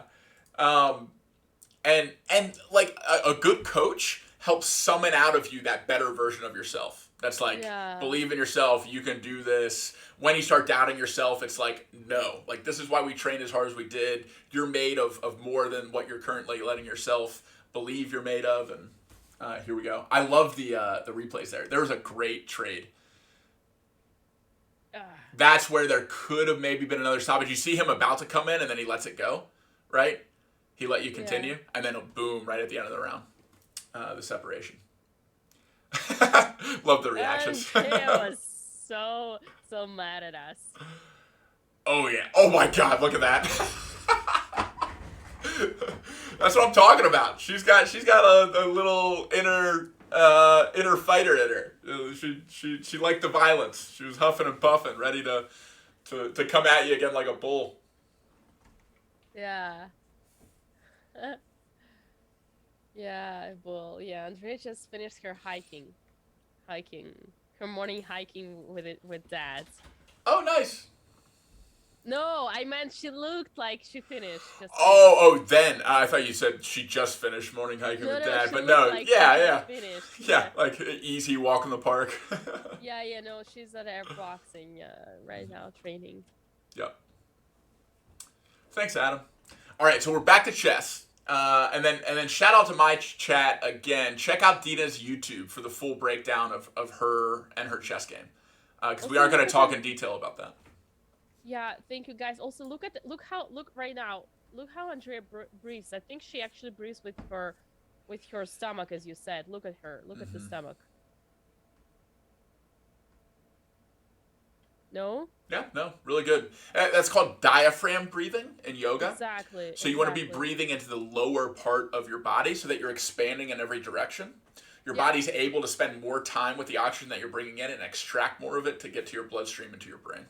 Yeah, I studied that in singing chorus, but I didn't work on we didn't talk about that during boxing trainings at all. Yeah, super important thing to do, especially in between boxing and chess rounds when you're trying to calm down, just like she was doing. Yeah. Yeah. And here I actually didn't expect that it would be so over and so fast. Yeah, this progressed really quickly. So I think you bring the queen in. I think you're staring right at her with the knight coming in. Yeah, again, my back is just too leaning. Yeah, I was too tired. But still playing great chess. Here I remembered back. Hold your back. Oh, yeah, I came forward a little bit. So quick pause right here. Like, did you see this fork and let it happen? Yeah. Okay. All right. So like, go ahead, take the rook. Your knight's now on the other side of the board and can't help this like inevitable. But it's just two moves. Like if she takes queen g4 and no way to stop queen h, okay, king h1, queen h3, rook g1, then knight g4. Just no time for that. Yeah, makes sense. Also, throwaway 32435 says, could have sworn I remember Matt teaching Dina breathing. I could have sworn I remember that too. Oh, and that was stream? Yeah. Well, listen, I must, like, you know how it goes on stream, like half of the information you don't even, yeah, no, I think it's something that you should do like every single training, daily training, For sure. and only then it stays in your. Yeah, that's subconscious programming. That's how you get it to seep in, so it's a part of who you are and not something that you have to like trigger and think about. And that's really hard to do in 6 weeks. So even if we had done our co-stream not like a week or two before, but if we had done it like right at the beginning, still it would be tough to like train that into your subconscious in that amount of time. It really takes like a full, like, depending on who you are and how often you do it, maybe like 30 to 90 days. Yeah, every single training needs to be trained. Mm-hmm. Yeah, and here I was like, like my body language, like this. I was tired, but I was also like, it's also like tired but confident, also because you know that it's over and you kind of like already let your body chill.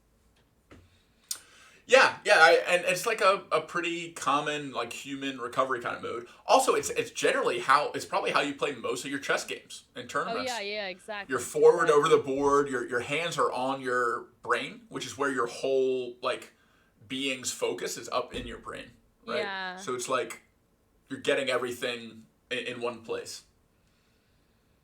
Yeah, absolutely. And it's crazy on how much time I actually mentioned that in like. Yeah, now the knight is coming, the queen is coming. Mm-hmm.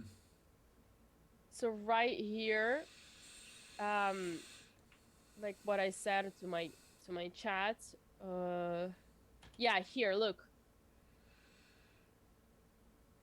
It's actually even more. 59 seconds. So it's the whole minute on the clock and it's already over. So this is where I had another note. Yeah. If this was international chess boxing rules, she would not have been able to burn off 50 or 47 seconds on the clock in this position. Yeah. There are two potential mates, both of which could happen, and the chess arbiter in an international competition would start initiating the 10-second forced move count, which we didn't include in this rule set for Ludwig's event because of novice chess players. Like, we didn't want like Myth and Churdley's to like have the same kind of like to be held to the same chess standards as you and Andrea or Aman and Lawrence, right? Which is why we took that rule out of it. If this competition had happened, and this is like the clip, this is like the recap part that is totally in your favor, that a strong case could be made that the game was over in this round before the last boxing round. There's no way that 47 seconds would have been allowed to count down if this was in the World Championship. And it's why I got checkmated in 2019. I was trying to stall. I had scored 2 knockdowns in the first boxing round. I was a better boxer than my opponent, but he was rated 400 ELO points higher than me. I was around 1,700, 1,750. He was around 2,100, 2,150. And he had a mating combination that I saw, and I was trying to take extra time. And I started getting the 10 counts to have to make moves. And that's how he checkmated me. So if you were competing in the World Championship against Andrea in this position, assuming you saw the mate that you set up, she would have had to have made at least 3 moves in this 47 seconds. And she actually did. Like, she stalled very smartly, what I said. She got a check, but there wasn't another check after the first check.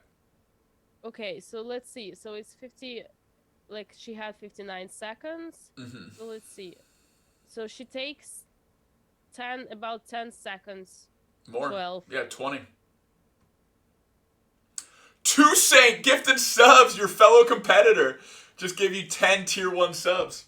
Hell yeah. Oh, What's up, Toussaint? Toussaint. Toussaint in the How are you house. doing? Toussaint, thank you so much. Toussaint wanted to interview me for this matter as well, and I hope he could do that very soon. Toussaint, seriously, would love to be a part of your my boy Matt. Yay! Toussaint, thank you so much for subscribing as well. Toussaint's Yeah, awesome. anytime. Also, real quick, Toussaint, I just got this and this. Just saying. I'm ready. I'm ready when you are. Okay, continue. Wow, the cables and the smash. Like, what is it? The Smash Boxing Champ.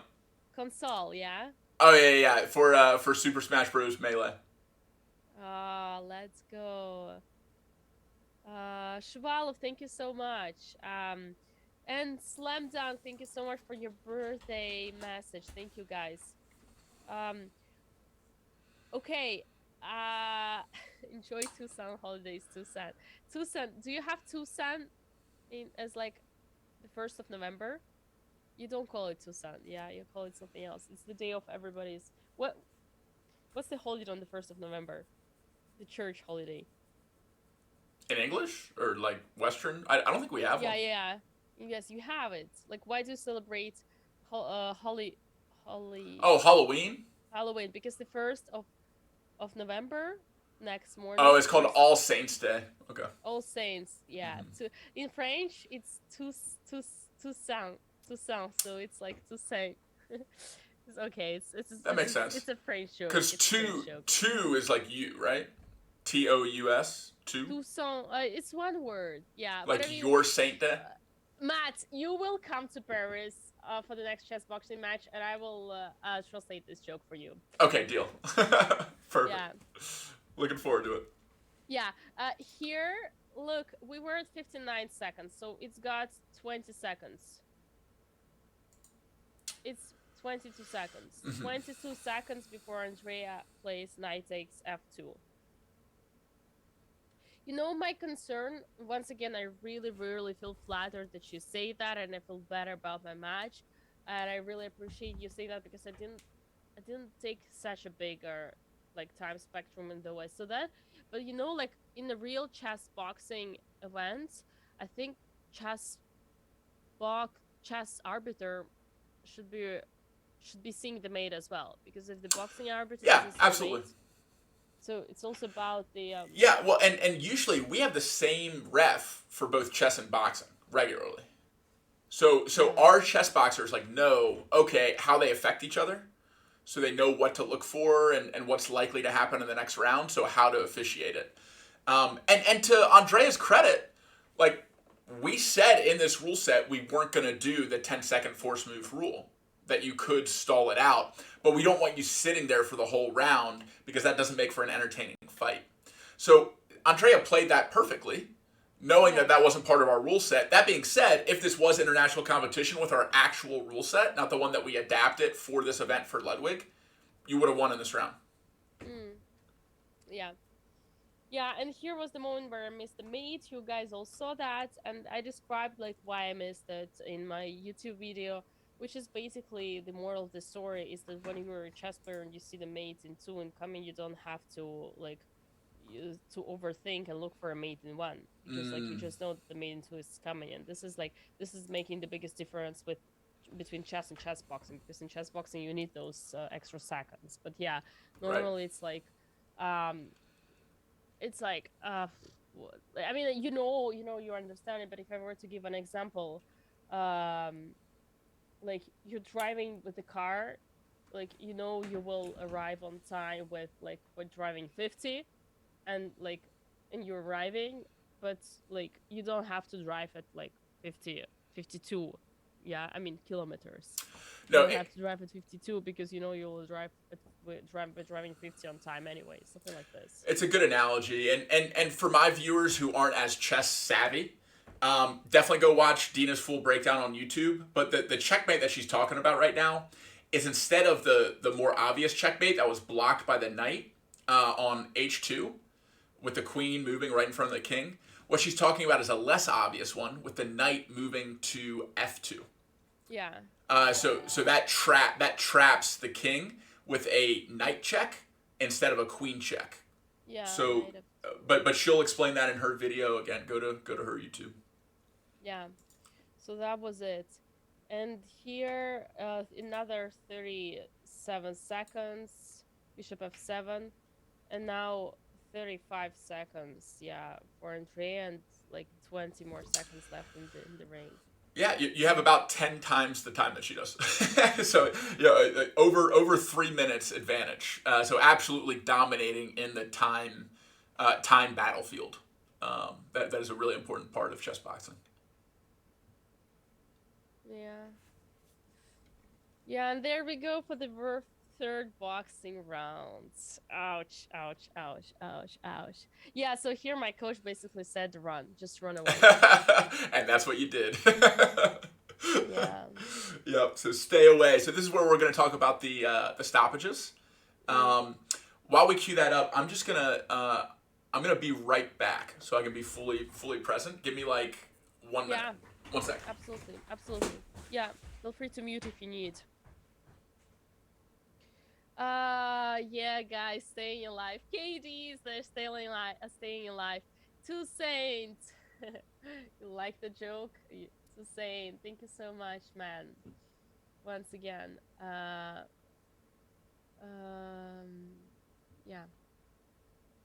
Two Saint. Dude, you cannot read the comments, leave the comments in the chat and then say don't read my comments. You cannot say that and then DM me by saying don't read my comments. You can't do that. It's like a hit, like stop it. Okay, guys, how are you doing? It's my birthday. Dina looks like a stone-cold assassin in the picture. Don't read his comments. Alexei! Спасибо большое. Шувалов, спасибо большое. Guys, did you see that our game made it to Times? It actually made it to Times newspaper. The New York Times? Are you serious? I mean, the chess column. That's incredible. That's awesome. I also saw it was the most viewed women's chess match of all time. Yeah. That's so cool. Yeah. It's Congratulations. Yeah. Yeah. Okay, let's continue. Yes. All right, here we go. The final boxing round. Dun dun dun. Back Nuke, thank you so much for 2 months. Happy birthday, yay! Yeah, because the Russian comes here to kill Americans. Okay.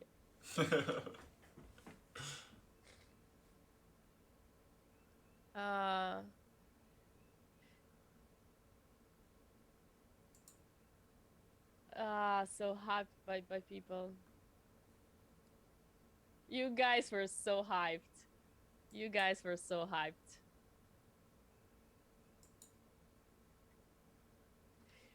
Tell me, were you happy that you saw that the third round was coming? Were you happy?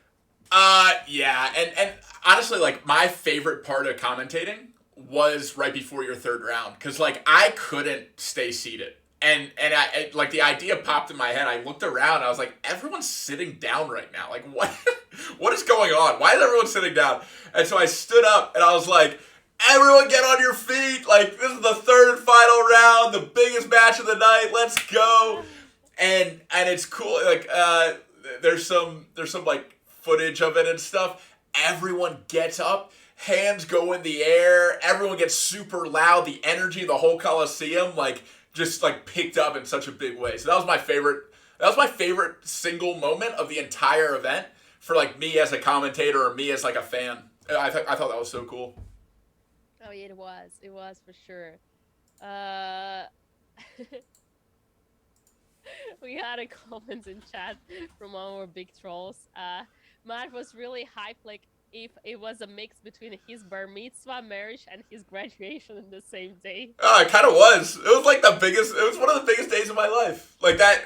Like, you guys gotta understand. This is like, I've been in this community for 5 years. This is the sport I love that I've spent tens of thousands of dollars to be involved with, and Ludwig put it on the big stage. And I got to co-commentate it. It was like one of the best days, if not the very best day of my life. So that's the energy that was coming through. Like, that's why it was like my bar mitzvah, marriage, and graduation on the same day. It kind of was, like. Oh wow, this is so sweet. Okay, let's continue. Okay, my coach is like, run. You gotta stay away. You got to stay away. And then her coach is like, you gotta go kill her.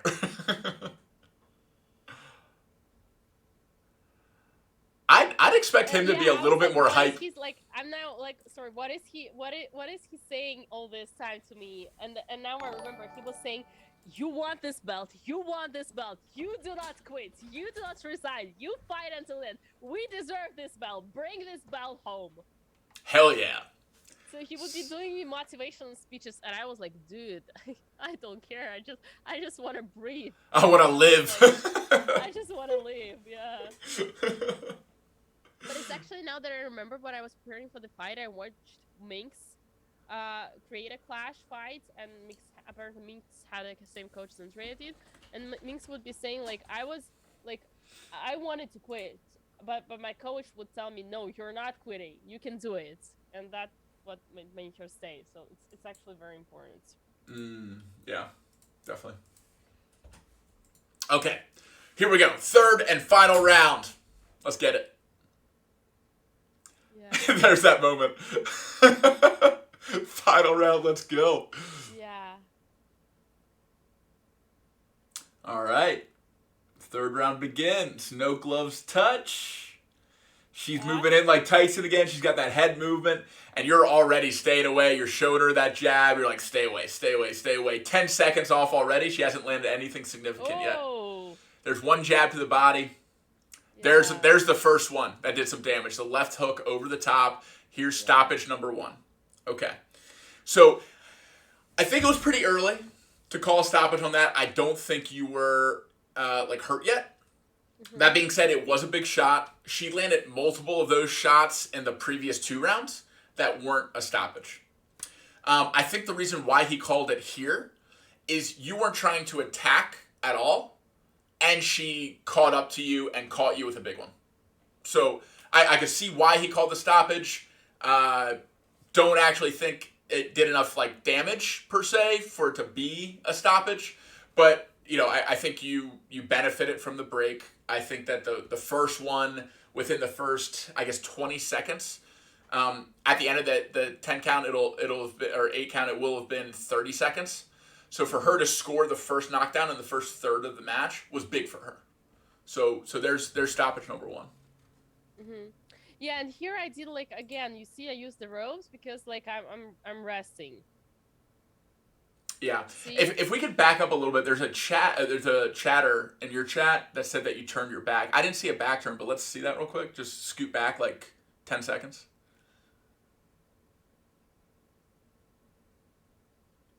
Okay. This is what he means, I think.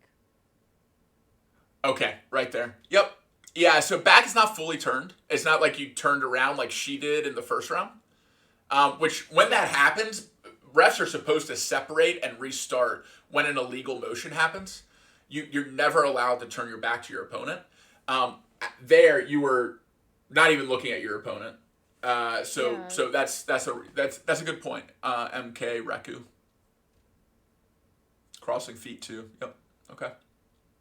Okay, we can continue. Yeah, here I was like, what is he saying to me? And he was actually trying to show me show me that you're ready, and I didn't know that this is me not knowing the rules. Yeah, well, and quick before you restart, there's another question about pausing the timer during every ref call. That only happens if the ref call is for the fighter to go see the doctor, or if instructions need to be given that take longer than a normal standing 8 count. Otherwise, it's a running clock. So the clock still runs when you're getting the standing 8 count. That's part of it. And same with the clinch, same with whatever else. But they will pause the timer if the ref needs to speak to the doctor or to the officials, because that is the fight isn't going on, right? Otherwise, the clock is not getting stopped. So here the clock wasn't stopped. Yeah. Correct. Yeah, clock was not stopped. Yep, running clock. You got it. Pretty ugly shots from her. Like not clean punches. A lot of them are whiffing. You're doing a good job of staying away. One thing. Okay, good pause. One thing I really liked that you did right there is you were circling back one direction, and as soon as she came with an attack, you changed direction. And that's like that same kind of like matador kind of movement with like a bull and a matador. It's like, okay, I'm leading you this way, and then as soon as you come, whoop, I'm over here. That's exactly what I trained. I trained every single day with my coach. We would train like fighting while going back, and circling like one way. Like I fight and I circle one way and then another way, one way and then another way. That's exactly. And I was also pretty happy at that moment because I could feel that I could still show what I trained. Right. Yeah. 100%. And one like area to improve with that is when you do that, you have such a big advantage. You should throw a shot. Oh yeah. Because they aren't even looking at you, and they have to turn into you. So like, imagine she's coming in at me this way. When I step off to the side, she's got to turn to come find me. When that turn happens, that's when you throw that same cross that you threw earlier in the fight that did some damage to her. And when she turns into that, that's a good knockout shot. So when you keep training boxing, anytime you come outside of a shot, train yourself as soon as your foot lands and you feel the weight on your back foot, transfer that force through to a counter punch. I think what you're saying here is actually like the same that you said in the beginning. I was not in the ambition of showing any aggression. So even if at first I wanted to, but definitely back there, I didn't have this intention to do something. And this is the mindset that I really need to work on too, because yeah, it's way harder than just like the technique. Yeah, but at the same time it is technique. Yeah, and in the meantime we got a raid from Anna Maya. Yo, what's up, Anna Maya peeps?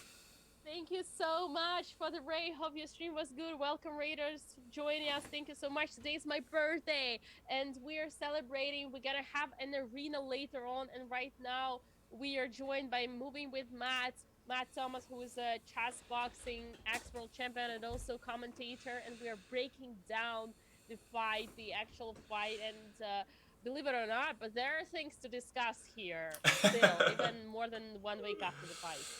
Yep, and what we just went over was the first stoppage in the third boxing round, the round where it was argued that it could have been stopped. So we just broke that down. And one thing that Dina did really well was a evasive movement, like stepping back and then stepping out to the side.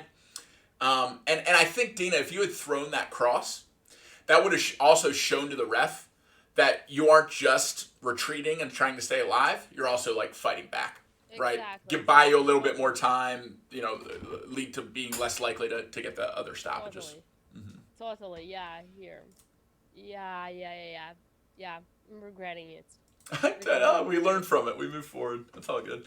All right, let's keep going.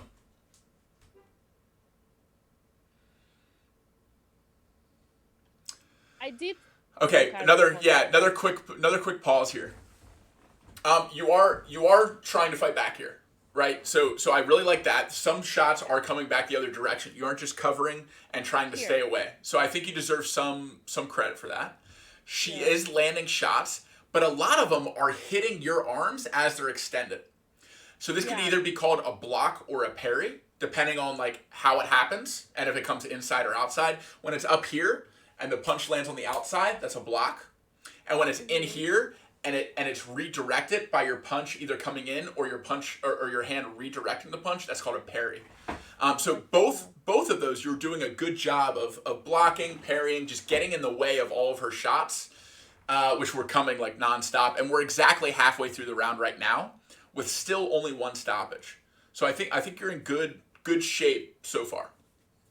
And yeah, this is the thing that I like that actually struck me like already before and also now is that like regardless of how like such an amazing physical shape and not really being like physically tired, there was still some fatigue from Andrea's side as well, which must have like which showed in her, you know, as you said, lacking of connecting those super strong punches. Yeah, no, it's tired to have to chase someone around the ring and try to knock them out. You know, like it makes sense that in this round was her first signs of fatigue, because you know she was expending a lot more energy this round than she was any of the other two, and she has like the inertia from the other two in her body already. Like she already expended Maybe that energy. maybe also like a bit of a pressure for that you have to win, but even though it was helping, but maybe it was also like putting, I don't know, Yeah, just we didn't have a mic in her corner, but I'm sure her coach was like, "This is it. Like you got to knock her out." You know, like, yeah. and I've been in that position before too. It's like, you know, he knows it that I'm about to come try to knock him out because that's the only way I can win, and I know it, and like here we go. We're gonna see what happens. Mm, yeah. And here, oh, yeah, here was like maybe I was again guilty for running, so I would run less. Oh, No? which yeah, No, yeah. you shouldn't feel guilty for executing a superior game plan, right? You're playing to your strengths. You know you have checkmate. You should be running away and defending here. There's nothing wrong Yeah. with that. I do think taking advantage of opportunities to counterattack would have helped you a little bit, but it's also not necessary. Like you're doing the right thing here. There's a second stoppage. So let's go back 10 seconds. Let's just see that come together. And it started with about 30 seconds left. So we're in the final third of the round, and here we go. Second stoppage coming in.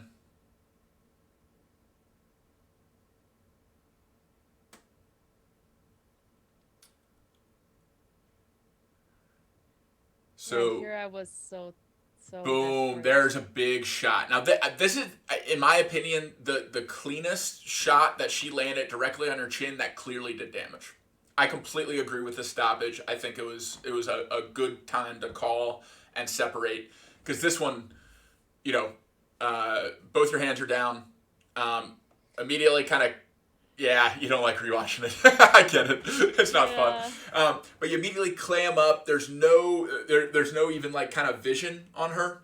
You know, you're still looking down, and it clearly did damage to the point of like either stunning or needing separation. So I agree with the stoppage. I think it was a good call, and it was a really good shot by Andrea.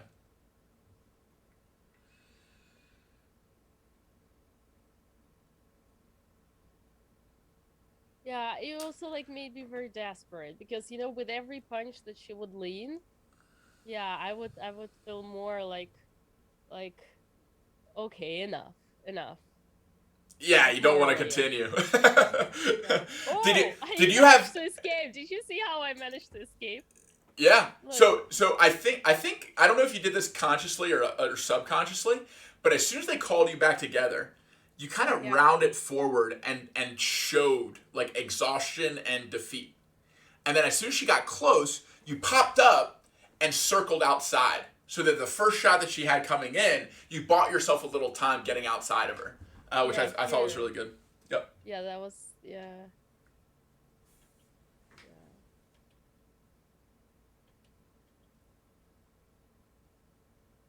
Okay, so no stoppage there, just a separation because she kind of got tangled up in the ropes and you got away, so he was like, okay, continue. And then here's where the controversy starts. Yeah, and I was like, dude, I told you already, you know that. I was just like, cool, extra time to get some rest, so let's get some rest. So, well, time out. So let's go back a little bit to like one of the main things that I look for when there's a stoppage is a shot landed that deserves stoppage. So let's go back and just see the lead up to that clinch. Okay, we're here. Okay. So here's a shot. It lands like above your left temple. Keep going, keep going. It keeps going for okay. I tried, by the way, I tried to clinch her. That's what I was But trying to do. both of your hands are up, which means she can't land shots, right? So I didn't see a big shot landed here. Go back one more time. The only one I'm curious about is the right hand that's kind of behind, but I saw it from a different angle when I rewatched it. I don't know how, because I think I rewatched the same one. But go slow. It sometimes is different from, yeah, I took from the watch, not from the cut version. Okay. So this left hand doesn't land. This right hand is the only one that maybe lands. There's a body shot there that doesn't do much. It grazes off. But this is where he steps in to stop. So what I saw is like a very close quarters, no clear big shot landed. And he sees the same thing. So if you look at his face when he separates you, he's not planning on calling a stoppage. Yeah. So I think that's worth noting is this was initially going to be a separation until he turns and looks at your face. And that's when he's like, oh, wait a minute. She's not doing too well. And then he sees your hands are up and you're resting. And then he's like, okay, this maybe should be a stoppage. And I think in his head, he didn't register that, one, there's 1 second left. Two, there had already been 2 stoppages in this round, and this would mean the end of the fight. I don't think he put that together in that moment. I think he was just looking, and like in any other kind of match, he would have given like 8 seconds to recover and continue. Not like you are so done that you couldn't survive 1 more second in this fight. You know what I mean? Wait, not or as? Meaning, like I don't think he looked at you and was like, she can't survive 1 more second. I need to call the fight. I think he looked at you and was like, she needs 8 seconds to recover, but she's still alive. She's still on her feet. She hasn't been knocked down. She hasn't been like severely, injured or concussed or whatever. He just looked at your body language and was like, she needs a recovery. There wasn't like a shot that was like, she's done. Like that merited like the end of the fight. Yeah. So also look. Yeah. Sorry. Go ahead. No. So I think reading his body language and his face. Of course, we're reading in between the lines. We don't know exactly what he was thinking, why he made the call that he made. But he's my friend. I know him.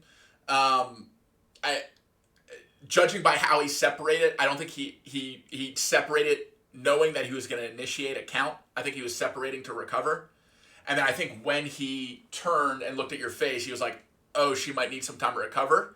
Not as like a stun, third standing 8 count, stoppage. I don't think that registered in his head, which is the mistake. And not being aware of how little time was left. Because that separation could have meant like separate, continue if there was like 30 seconds left. Yeah. And if there's 1 second left, I think starting the count at the same time that the bell rings, I don't know if I was in the same position and I had all the information in my head, I don't know if I would have made that same decision, just judging by no huge shot being landed at the end. That did significant damage. Yeah. I think you were just tired. Yeah. And my face, I was like, look, my face is here. I hate it. When is it over? And then see, I look at him and I look at her. I look at him again, and then I realize, oh, we continue. Oh, okay. And then I'm like, okay, I look at my coach, we're like, okay, I need to continue. Okay, so I continue. And yeah, maybe here, if I like, once again, if I knew I need to show the arbiter my hands up, boom. Like the second earlier I show him that my hands up, he wouldn't start doing it. So that's where I was going next. And in Andrea's defense, one, she did everything right. Right? She came with relentless attacks. She tapped out the gas tank, and she landed big shots in the third round when she needed to. Yeah. And she was ready to continue to make the most out of the last few seconds, and you had your hands up. You weren't in the ready position. I think if you came out of that clinch and was like, okay, ready to go or guards up, I don't think you would have started the 8 count. Yeah. Also, like when you hear the bell is like literally starts when it's already 0. Like listen to the bell. see, he only like raised it, and it's already the bell. So the official time is not what was on the stream. The Yeah, official time is the timekeeper with the bell, always. And yeah, and there's so many technical difficulties, especially on the chess side, but also yeah, with the clock. Like we saw that one boxing round with a 2 minute round when it should have been yeah, 90 seconds, like on the clock. So the yeah, official timekeeper is on the ring side, looking at the clock, hitting the bell as soon as it hits zero, no matter what's going on in the ring. yeah, The last thing, and I think I said this during the commentary in the actual event, but there's a concept called saved by the bell. And I know yeah, that it originally comes from like people being buried alive and like dinging a bell to get saved by the bell and get like unburied from being buried alive. But in boxing, it's used all the time to mean that you get knocked down, and instead of it going the full distance, the bell rings, and you're saved by the bell. You get to go into your corner, recover, and come back out for the next round. It happens all yeah, the time. It happens more often than like this in chess boxing. It happens like a lot more in boxing. So the argument I made then was like in the same way that you would get like 10 seconds to get up if you were like knocked out, knocked down, and then a bell rings. There's an argument to be made that you could have been saved by the bell. And then the counter argument to that is as soon as he puts his hand up to start the count for the third stoppage, that counts as a third stoppage, which counts as the end of the match within like 1 second of the bell ringing. mm-hmm. So like, and when Ludwig asked me, I basically made both of those arguments to him, and I was like, both are strong arguments. Like I could see why you want to award both people a belt, which is the decision he ultimately came to. So like I get the decision. I support the decision. I think it's poetic and beautiful that it was decided this way because you're both such like yin and yang when it came to chess and boxing. You both Yeah, clearly won your realm of it, and it came down to within like fractions of a second for it to be decided for both the chess and the boxing, with her like trying to squeeze every second she could out of chess, and you trying to survive every second you could in boxing. It's such a beautiful expression of the sport and the game that like I love that it ended this way, and I think everyone's crazy who doesn't want to see a rematch of this because of how it ended, and you both got belts, and I hope it happens. I speaking to Andrea before the event, she's like, "This is probably a one and done for me. I want to go into boxing." Speaking to you, it seemed like there was some openness to continuing in chess boxing, maybe in Paris, maybe other places. But I'm very curious, especially with you and the Botez Live house, if there have been discussions about a potential rematch and if the people are going to get what they want. I mean, guys, on my territory, I Ooh. said it, in Russia. Okay. This thing needs to be disputed on my territory. Okay. Now, what if it could be that was like Andrea's backyard, right? She lives in LA. The event was in LA. Yeah. I think it would be hard to have the same kind of like attention and draw in Russia. I think I saw you tweet that out. But what do you think about one in Paris? That's I your mean, backyard. Paris That's is where also you my live. territory. Yeah, exactly. That also my territory. Yeah. Now Andrea comes in the room. Oh, She's good timing. I like it. yeah, yeah. No. Yeah. Actually, it's like I already got three interviews for Russian sports sports websites on this regard. So the interest is definitely huge in Russia for this because chess boxing is like a real sport in Russia. So yeah, for context, what Dina is saying is absolutely true. The most well funded and the most successful team in chess boxing history is the Russian national team. There could be an argument made that the Indian team is more successful, but it's just because they put more people into the World Championship tournament every year, so they win weight categories where there's only Indians in the weight category. But Yeah. when a Russian is in the weight category, they win that weight category more than any other country. And they also have like this like private equity mogul behind them. This guy named Peter, who like funds their travel, has team uniforms. It's like a step above everyone else in the world. So Russia crushes it when it comes to chess boxing, and I'd love to see something in Moscow or St. Petersburg or something. But that might be tough to do within the next like year or two for like geopolitical yeah. reasons. Yeah, I know once this whole crisis is over, it will be. We're gonna do that. We're gonna organize that. We have to. We have to. There is, and also I've been following the Rocky Drago saga. There's I there's no love other it. way. That's so true. I love that. Rocky 4. Bring it back. Yeah. No, absolutely, absolutely. No, I'm sure when the moment comes, I'll make sure that Andrea does not refuse my offer. Perfect. Okay. Well, I would love to see it. I'd love to call that fight. I mean, that would be an incredible second step in what could be a trilogy or what could be the decider. So I hope that happens. I hope that people get what they want, because it was, in my opinion, the fight of the night by a long shot. When you see both the chess and the boxing, when you see how it ended, and how you two came together after. You're streaming from Botez Live right now. I think it's so cool, everything that happened. It's such a good depiction of the sport through two amazing competitors that are friends, and I love everything about it. So thank you for being willing to do it, and helping me to make the match, and to Ludwig for confirming the match and hyping it up and showing a lot of people it. It's just all around. It's like one of the best things to ever happen for the sport. Thank you so much, Matt, for I mean, you were part of the organization, so for making that happen, but also only for the invitation for it, and for making everything to make it work from my side as well. With everything we've gone through, you and I, we know what we talk about. It's unbelievable that we actually managed that. I mean, I still sometimes don't believe. And look where you got me. Look where you got me.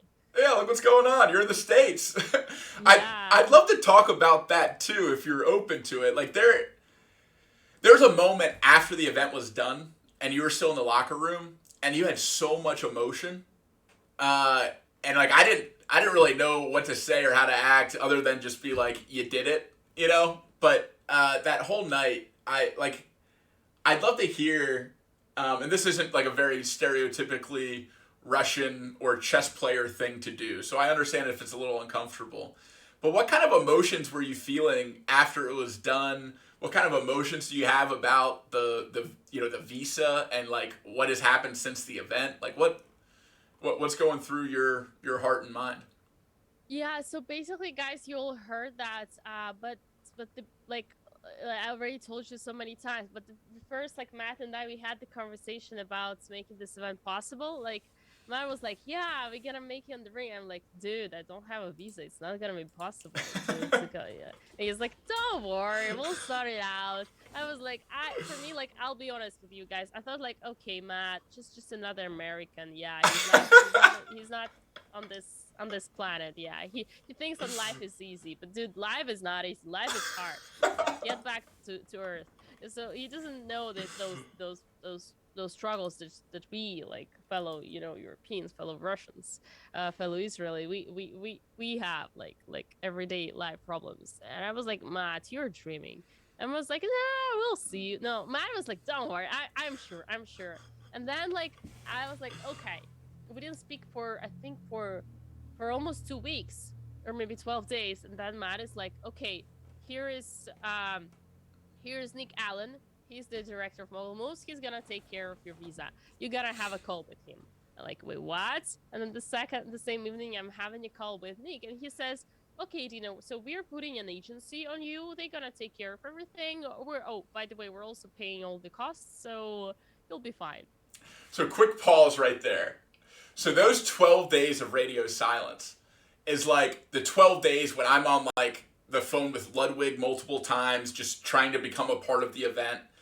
I meet Nick for the first time and I tell him like, hey, to get this female matchup, which I think will make the whole event, we need to figure out a visa. I have this immigration attorney in Paris who's willing to help out. Do you guys know anyone that can help on the U.S. side? We were trying to like figure it out the whole time. And at the same time, I'm reaching out to Andrea, sending cold DMs, which there's probably like a bazillion people in her DMs all the time from the chess world and from, whoever. And she actually like responds and is open to it. And something that hasn't been talked about publicly is the day that I reached out to her to make the match, the conflict that she had when she initially said no to Ludwig fell through on that same day. So the same exact day where it was like, hey, there's a spot here, we have a match, do you want to do it? It was like fate. It was like I was going to be filming like out of the state or out of the country or wherever she was going to be filming, and she got news that day that it fell through. So now she was like within hours of learning that she was available. And so all of that came together in the sequence of like a few hours and then days. And then when Nick Allen got in touch with the immigration attorney, it was like, okay, I think it's time to call Dina again and give her the update. So there's my side of it, but keep going.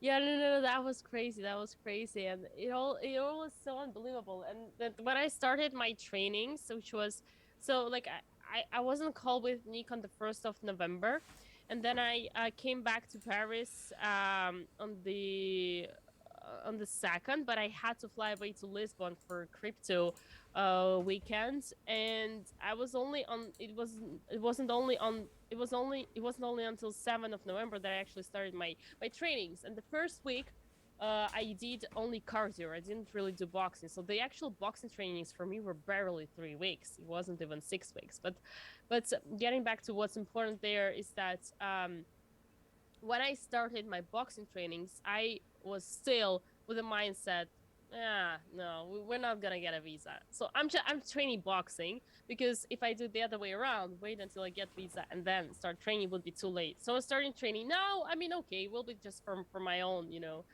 good. But for sure I won't get a visa. I mean, it's not possible to get a visa.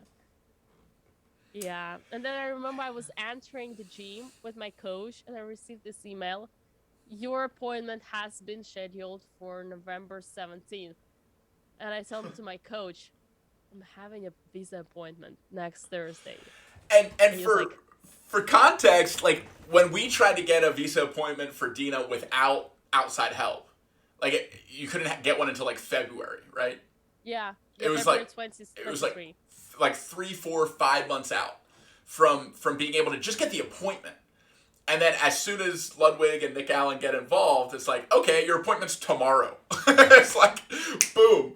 There's that, the American optimism and and get it done. Yeah, exactly. Wow. Unbelievable. Honestly, unbelievable. Wow, Okay. Matt. I mean, here I am. Yeah. Obviously, with everything what was going on, and even like for like looking at my career all the way through already, and I said it many times, like being at that ring was a victory. Absolutely. Yeah. And I guess what some people may not understand. So one of my ex-girlfriends was Swedish. And one of the most difficult things was figuring out ways for her to stay in the country without me marrying her. And we just weren't ready for marriage, and she didn't want the reason that she had a visa for me being married to her. Like she wanted to be able to be in the country on her own, and so like that limited her ability to work. That limited her ability to like have a peace of mind day to day, that she wasn't gonna like have to leave in a month or figure out the way to stay in the country next. It felt like her power was always taken away. It was in someone else's hands. To be in the country that she wanted to be in. And I sensed that with you too. Like, of course the major chess market, like all the tournaments and the money, is mostly in Europe. But there are certainly tournaments in the United States that have prize pools. There are a lot of like collaborative opportunities to like be in Botez Live studio and co-create content together and whatever else. Like, like in terms of beyond just this like chess boxing event and competition, like what does this mean for like career prospects, like other things that you can do now in the United States? Uh, wait. You mean, I think like okay, I'll put it another way.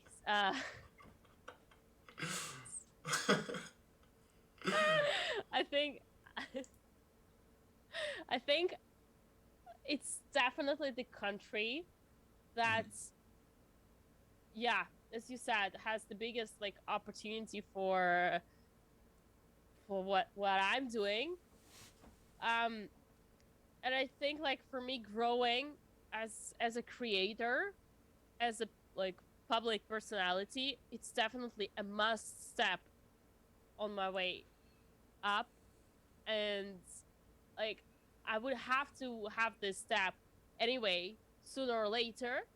But it's just insane how soon it came, thanks to this chess boxing event, and thanks to you, Matt. And thanks to your mindset of like whatever it takes, I'm gonna do it. I'm gonna fight someone 10 pounds heavier than me, and fly across the world to do it, and figure out how to train in time and everything. Like the credit belongs to no one but you, for recognizing the opportunity, leaning into it, doing what it took to get to the country, get to the event, make it happen on your side. It's huge. Yeah, but I mean, I think like when it comes to uh when it comes to the weight, I think it's just me still not understanding the rules of boxing because it's so hard to believe. But yeah, yeah. Yeah, and are you, do you have plans to compete in like the North American tournaments that you weren't going to compete in before, or other plans after this trip to the United States to come back at any point? Actually, it's funny that you mentioned that because I just got an invitation this morning to participate in Charlotte's event. I think it's I'm not sure it's a normal event because it's only 6 rounds. I don't know if it's like open or masters, but it's gonna be a 3 day 6 round classical event. And Okay. that's really exciting because there's gonna be a lot of grandmasters there, and yeah, obviously the reason to visit Danya for sure, Danya Nerziski. Yeah, so that's actually like I just realized. I mean, I just learned that that's actually might be a real opportunity to play chess in US, which would be for the first time as well. Amazing. And what are the dates for that? The dates are 14 to 16. Of January? Yes, correct. Cool. So I grew up in Charlotte, and Beak Nuke Dave just said Ric Flair Town. I actually lived in the same neighborhood as Ric Flair. But I still have a ton of friends in Charlotte, and I'd love to come see you play in Charlotte, and maybe we can do a little chess boxing stuff too. Yeah, Uh, absolutely. And speaking of my Put it on my calendar. yeah, check that out. And speaking of my content ideas, like I do have two must stops. One of them is coffee chess, and I really wanted to do that last weekend, but just Nice. because I got sick with the flu right after the fight, I couldn't.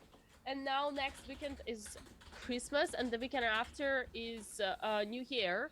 So I will have to wait until the 2023 to go to coffee chess. But all those of you guys who are watching who are from LA and around California, you can already book the next Saturday, the first Saturday after holidays, which is, I'll tell you right now, it's oh my gosh, it's so long. 7th. January 7th is gonna be our coffee chess day. And then also my other must stop for content is New York. New York and the what is like the Square Park, Central Square Park. How is it called? Yeah, so Those there's two parks where chess hustlers are. One is Washington Square Park. The other is Washington. Union Square Park. And I always go to the Union Square Park one. I feel like the quality's a little better. Okay, so I'm gonna do both. Washington and Union parks in New York are gonna be my other two must stoppages during my trip to US. And then yeah, we're gonna go to Charlotte. That's it. We're gonna play some serious chess. So I really I'm looking forward to that because Matt, you said it already today and I forgot to comment. But actually, I think like whenever I'm going through my fight, obviously it's such a big challenge for me as boxing. But when it comes to chess, everything that I lived through, I feel like whatever challenge chess, pure chess wise, I take next is gonna be so easy compared to what I've had. So I feel Hell yeah. extremely powered for my future chess competitions. That's what I'm talking about. I love that mindset, and it's absolutely true. When you do hard things become easier. Like you already got through something very difficult to fight Andrea, to be in front of that many people, to still find checkmate, to do everything. It's Yeah. I'm so impressed by how you rose to the occasion for this. I'm so proud of you for how you've navigated everything since. With like controversy and becoming friends with Andrea and the whole deal. And then look at all these plans that you already have in LA and New York and Charlotte. It's awesome. I love seeing you flourish and being a small part of that. And I hope we continue to grow together as chess boxing commentators and content creators and the whole deal. Yeah, absolutely. I mean, New York was planned. Charlotte is more of like I just received the email this morning, so it's still more of a how they say it Possibility. impossibility improvisation, but sounds like a big shot for sure. So I mean that still is to be confirmed, but New York was my plan ever since. But anyway, Matt, yeah, all those are details. The fact is that yeah, wow, that plans are big, ambitions are big, and right now we are in the position to execute them. Beautiful. I love it. Cool. Well, yeah, we got through the fight. Do you want to go through anything else regarding the Ludwig chess boxing? I feel like we have a nice wholesome moment. Someone in your chat said you used the word wholesome. To potentially like end on and go into the rest of your birthday. I know you have a big community of people excited to celebrate you. But thank you so much for including me as part of your big day. I'm glad we got to go through the fight together and share some kind words. And I hope I was up to your standards when it came to honesty and criticism and feedback. I did my best.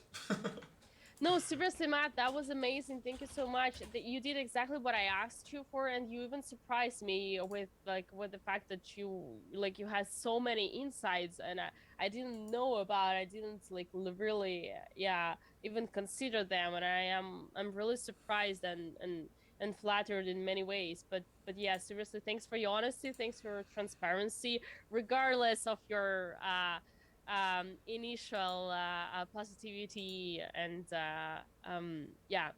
So all that being said, huge thanks for accepting the invitation. No, stop doing that. No.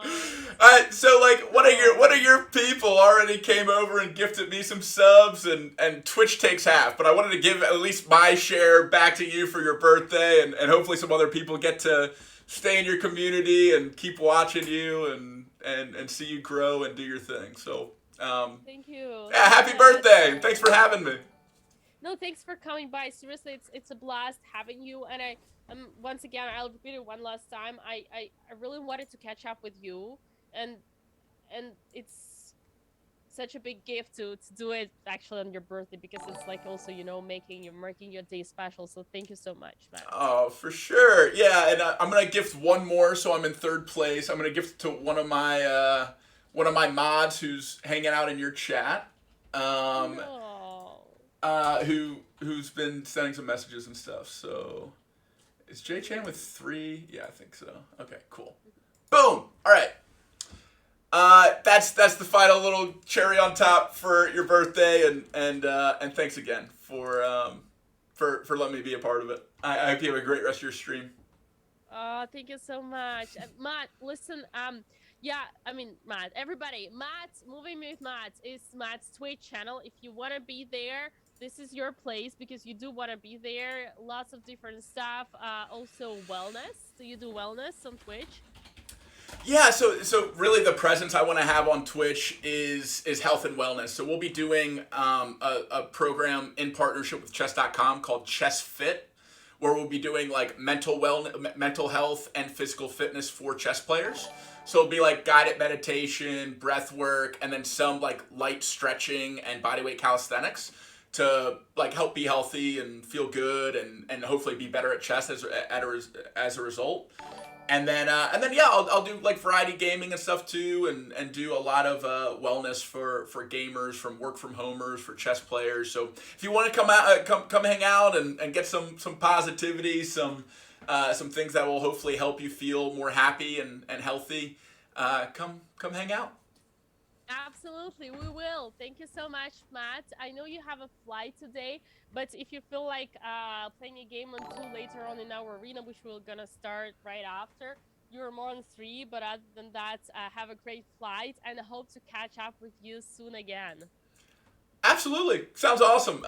Yeah, I'll get on some puzzles, and if it starts to where I can be part of the first round or something, I'm in. That'll be fun. Leaving in about like 20 minutes though. Do you think that's enough time? Ooh, I mean that. Yeah, knowing me, we'll see. We'll see. Yeah. Okay. Yeah. Well, just put me and you against each other in the first round, and then it'll definitely be enough time. You can knock me out right off the bat. For sure. For sure. Thank you so much, Matt. Seriously. All right. Absolutely. All right. Bye. Bye, Bye-bye. Dina. Bye, Belenkaya family. Nice hanging out with y'all. Talk to you later. Bye. Talk to you later. Bye. We did it, guys. We had a birthday co-stream. I hope you guys had fun with that. I do have a little bit more time before I have to like pack up and get out of here. So I'm at least gonna do some chess puzzles because there's probably some chess people coming over and hanging out. I see a lot of follows happening. So Bodyguard, Self-Reflection, Kalix, Throwaway, Wintermoot, Williams, all within the last minute. Just One Wolf, HR Bad,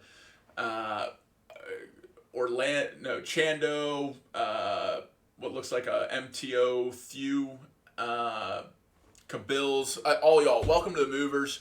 We're super positive over here, all about health and wellness and having fun. So I'm glad you're here. I hope you stick around. And today was so fun. I'm glad we got to hang out with Dina. I definitely want to pool sections of that from her VOD. So mods, if you can look out for that and find a way to like, export, and I'd love to get some clips from that because I think Dina and I are going to continue to be friends for a really long time. And this is like the very beginning of the story when like Seeds are planted that I think is really cool. And yeah, I'd love parts of that conversation and maybe parts of the other one from our co-stream leading up to the event. Would love to do a video or something. So putting that out there. Feather Sword got the impression that Dina didn't spar much. Would like to see her spar more and how she does.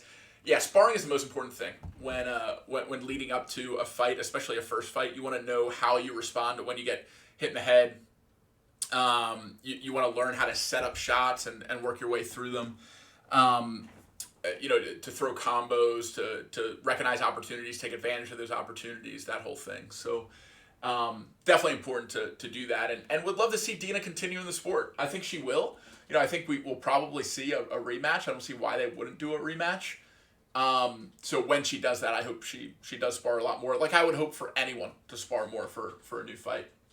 For all the newbies, we hang out in Discord. That's when we share a lot of our like stream schedules, when we're going to be doing stuff, how we're going to be doing it.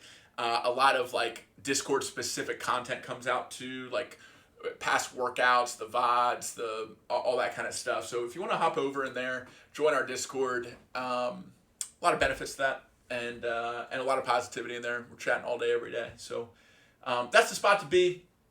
And I'm going to pop over and do a few puzzles before the end of the stream today. But if anyone has any questions for me about Dina, about chess boxing, about myself, really, really happy to talk to y'all while I do these puzzles. That's why I'm doing puzzles and not like a game. I can kind of pay passive attention.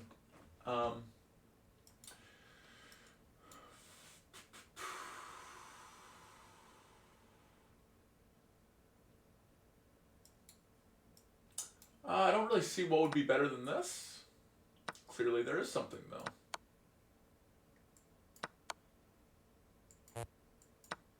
Okay, just taking there and back. Skay just tuned in. When are we seeing you in the ring? So we can see what true chess boxing is like. Flattering, thank you. Actually, if you want to see me in the ring, can someone drop my YouTube in there? Actually, I'll do it. youtube.com/@movingwithmatt with 1T. There you can see past fight recaps, like short clips of those, and a documentary that breaks down me winning the 2018 World Championship. I'm not sure I'm going to compete again. I'm open to it, but I don't plan on it. I plan on commentating and promoting. I feel like I can serve the community much better as a commentator than as a competitor. The next event is going to be February 3rd in Paris. And there's going to be really awesome chess boxers competing in that one.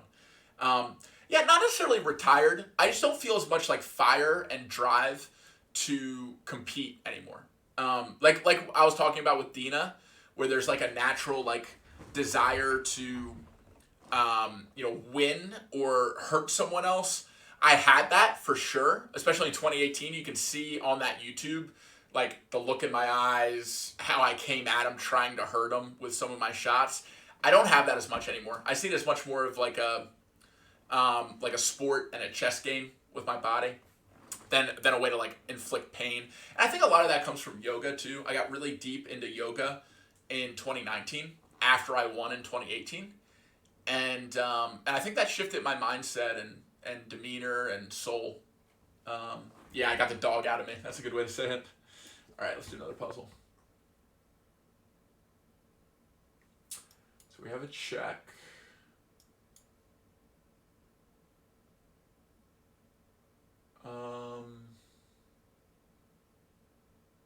Is there any way?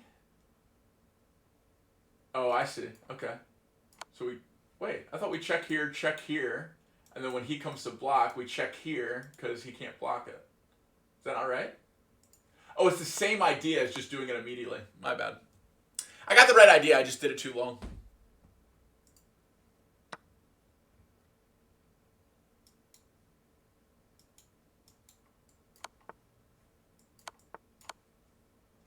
We're back above 1,500. Okay.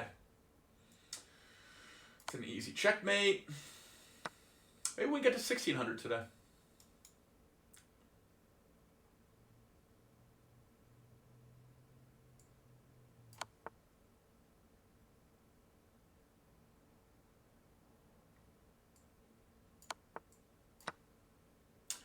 Shifty little knight over there. Cubic, Matt. I just scared that if he gets in the ring with Ludwig, he would lose JK. I probably would lose to Ludwig because I don't want to hurt Ludwig. I want Ludwig to live a long and happy life and be incentivized to keep doing chess boxing events and for us to be friends. So there's no reason for me to want to beat up Ludwig. I want nothing but the best for him. Love to see Ludwig in the ring against Matt. It would be hilarious. Yeah, probably not going to happen.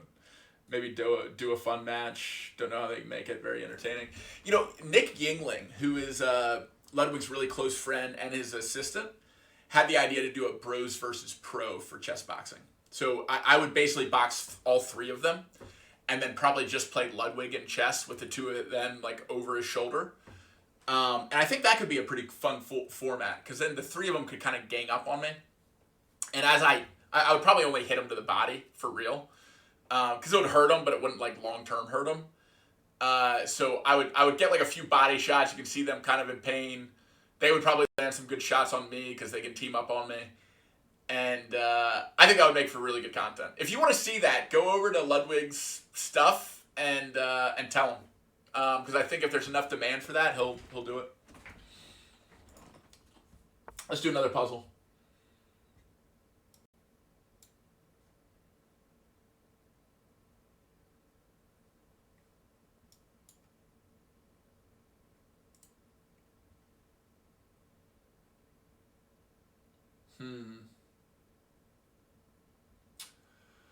I don't really see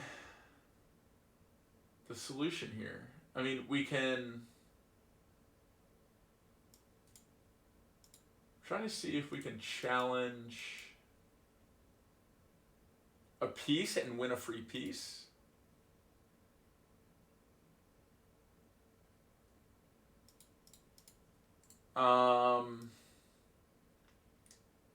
Or come in for a checkmate. That looks like checkmate. So maybe it's this.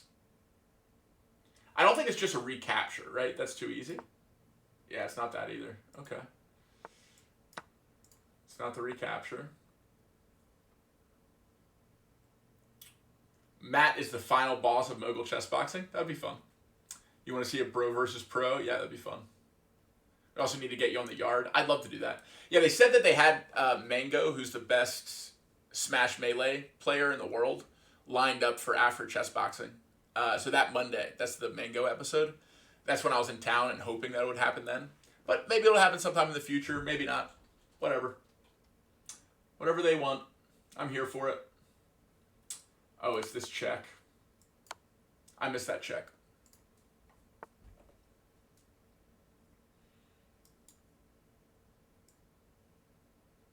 So this is the move because it pins this. You can't move into check, so he can't retake my horse because the rook is lined up with the king. I guess I go the other way. Yeah. Okay, so why don't I go the other way?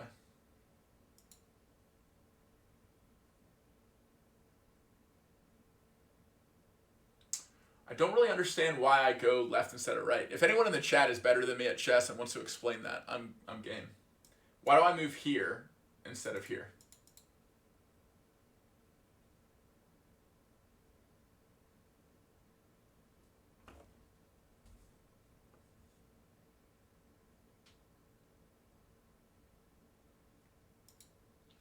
Oh, he has an escape square.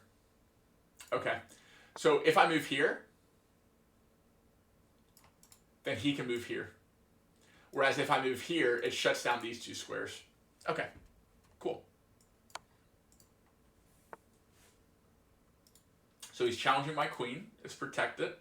I can take and take again. So this seems like the right move. Okay, there must be a checkmate. No.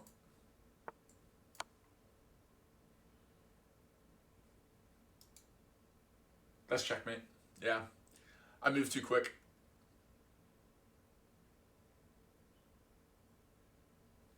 Oh, definitely not Megan. Oh, no. Freedom isn't free. I'm sorry. I put someone random on your Hall of Fame spot. Oh, man. Sorry. Hold on. I just searched for Megan. And Freedom doesn't come free. Didn't come up. There's definitely not Megan. Okay. Enter to save. Okay, we fixed it. I'm sorry about that.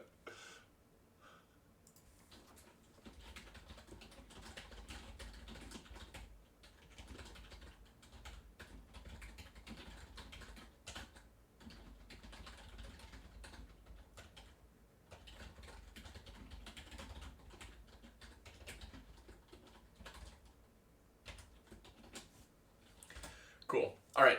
We fixed that wrong. All right. Let's keep going. Let's keep going. We got to check. Take, take. I think this is the better check, though.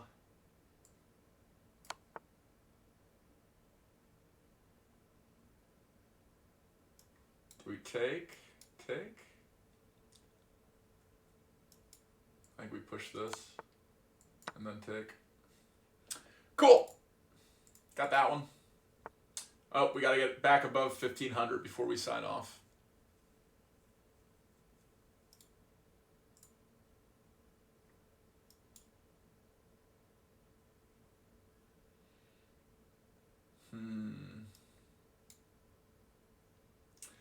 I mean, taking this pawn is pretty strong because then we can just gobble up all of them.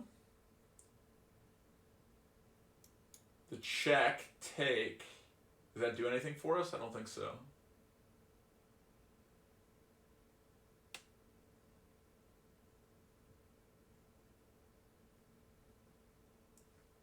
think it's this.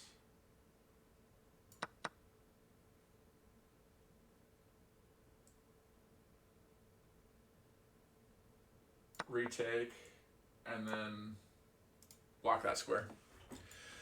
Cubic! We're doing it.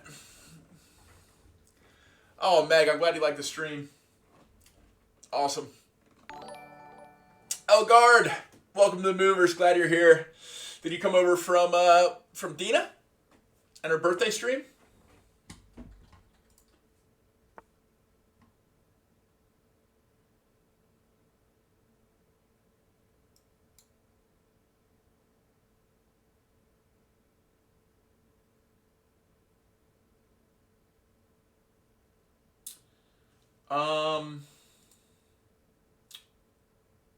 I like this, because then we get a pass pawn. After he retakes, we can check and then start to push. I like this, because we get a check, and then he has to go down here. Yeah, this moves to mate. That's the move. All right, we're back above 15. Yeah, Elgard, thanks for being here. Praise said it. Praise our newest mod. She just got modded last night. She's welcoming you to the Movers. Let's get some Matt Cat hearts in the chat for all the new subs. Welcoming the new followers. Throw some AG design Matt Cat hearts in there.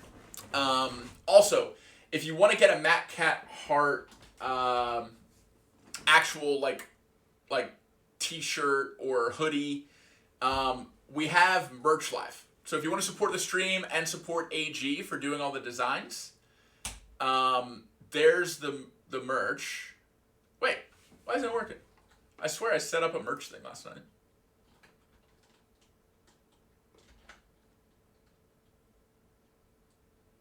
Didn't I?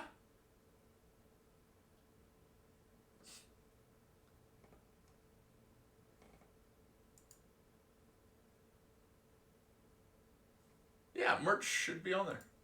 Is it working? Oh, there it is. Jay Shan got it. So if you want Matt Cat Heart on a piece of your clothing, or if you want like a day oneer, if you are a day oneer, or you want a chess boxing mug, or a Moving with Matt water bottle, that's where you can find it. This was so much fun. I'm glad we got to do a fight review for the fight of the night with Dina. My favorite part of it was at the end, just like seeing and feeling how much the fight meant to her, how it can change her life. All of that is like really touching to have been a part of that, and I know she's gonna be like a friend for life. You know, stuff like this bonds people, and I'm gonna be in Paris in 2 months. Commentating the chess boxing event. Hopefully she's there too, either as a competitor, commentator, streamer, whatever she wants to be there as. And yeah, I hope we got to meet up in New York or Charlotte too while she's still in the States. So really glad she had a good birthday. Glad she included me as a part of it. Glad that I could pop on before my flight to go visit my family. Skay, there's a February 3rd chess boxing event in Paris. I don't know a lot about it, chess or boxing, but positive energy is inspiring. Thank you for that. It's every day over here, Elgard. Keep coming back. You'll get a dose of positivity and happiness and health. Oh, thanks for the kind words. But I'm gonna call it there, guys. We're back above 1,500 for puzzles. We had an awesome stream with Dina. We definitely laid the groundwork for future collaborations, for future chess boxing events, for the whole shebang. And yeah, I love y'all. I appreciate you. Thanks for being here. Thanks for being in the Movers community. Thanks for supporting each other. If there's one more person that isn't following, that wants to follow in the next few seconds, we can hit 1,200 followers today, which would be pretty sweet. Also, big thank you to the original Black Pepper for gifting 20 subs during the stream today. That's awesome generosity. Really appreciate it. I gifted 10 of those back to Dina because Black Pepper came from from Dina's chat, and that was a little birthday gift to her, with my take of those 20 subs, which is half, so 10 subs right back, and yeah, I think that about does it. Any followers? Final follow? Let's hit 1,200. Who's gonna do it? Come on. Come on. One person. Any followers in chat? Maybe. Maybe not. I'm just getting cringe now. Should I just sign off? I'm bummed because we never hit a milestone. There it is. There it is. Kevin, our savior. Kevin, 7574. We did it. 1,200 followers. Woo! We never hit milestones. Yeah, there we go. Matt Cat Hearts in the chat. We're going to sign off on that high note. We never get milestones on stream. But like usually like a couple dozen followers will come in like overnight or off stream or for VODs or YouTube or whatever. So Kevin, thanks for making that happen. Guys, thanks again. I'm out. This was a lot of fun. All the reminders. Join Discord if you haven't joined Discord. That's where we hang out in between streams. Merch, !merch if you want to get something that is you know, moving with Matt or Matt Cat or Chessboxing branded and support the stream. Follow the other socials. Would really appreciate that. I'll be back in action. I'll probably stream tomorrow like a stretch and chat while I'm at my family's house. Just like in the middle of the day. I'll put it in Discord when I'm doing that. But if you want to do a stretch with me tomorrow, join that Discord. And that does it. Let's call it there. Thanks so much, guys. Peace out. Have a great rest of your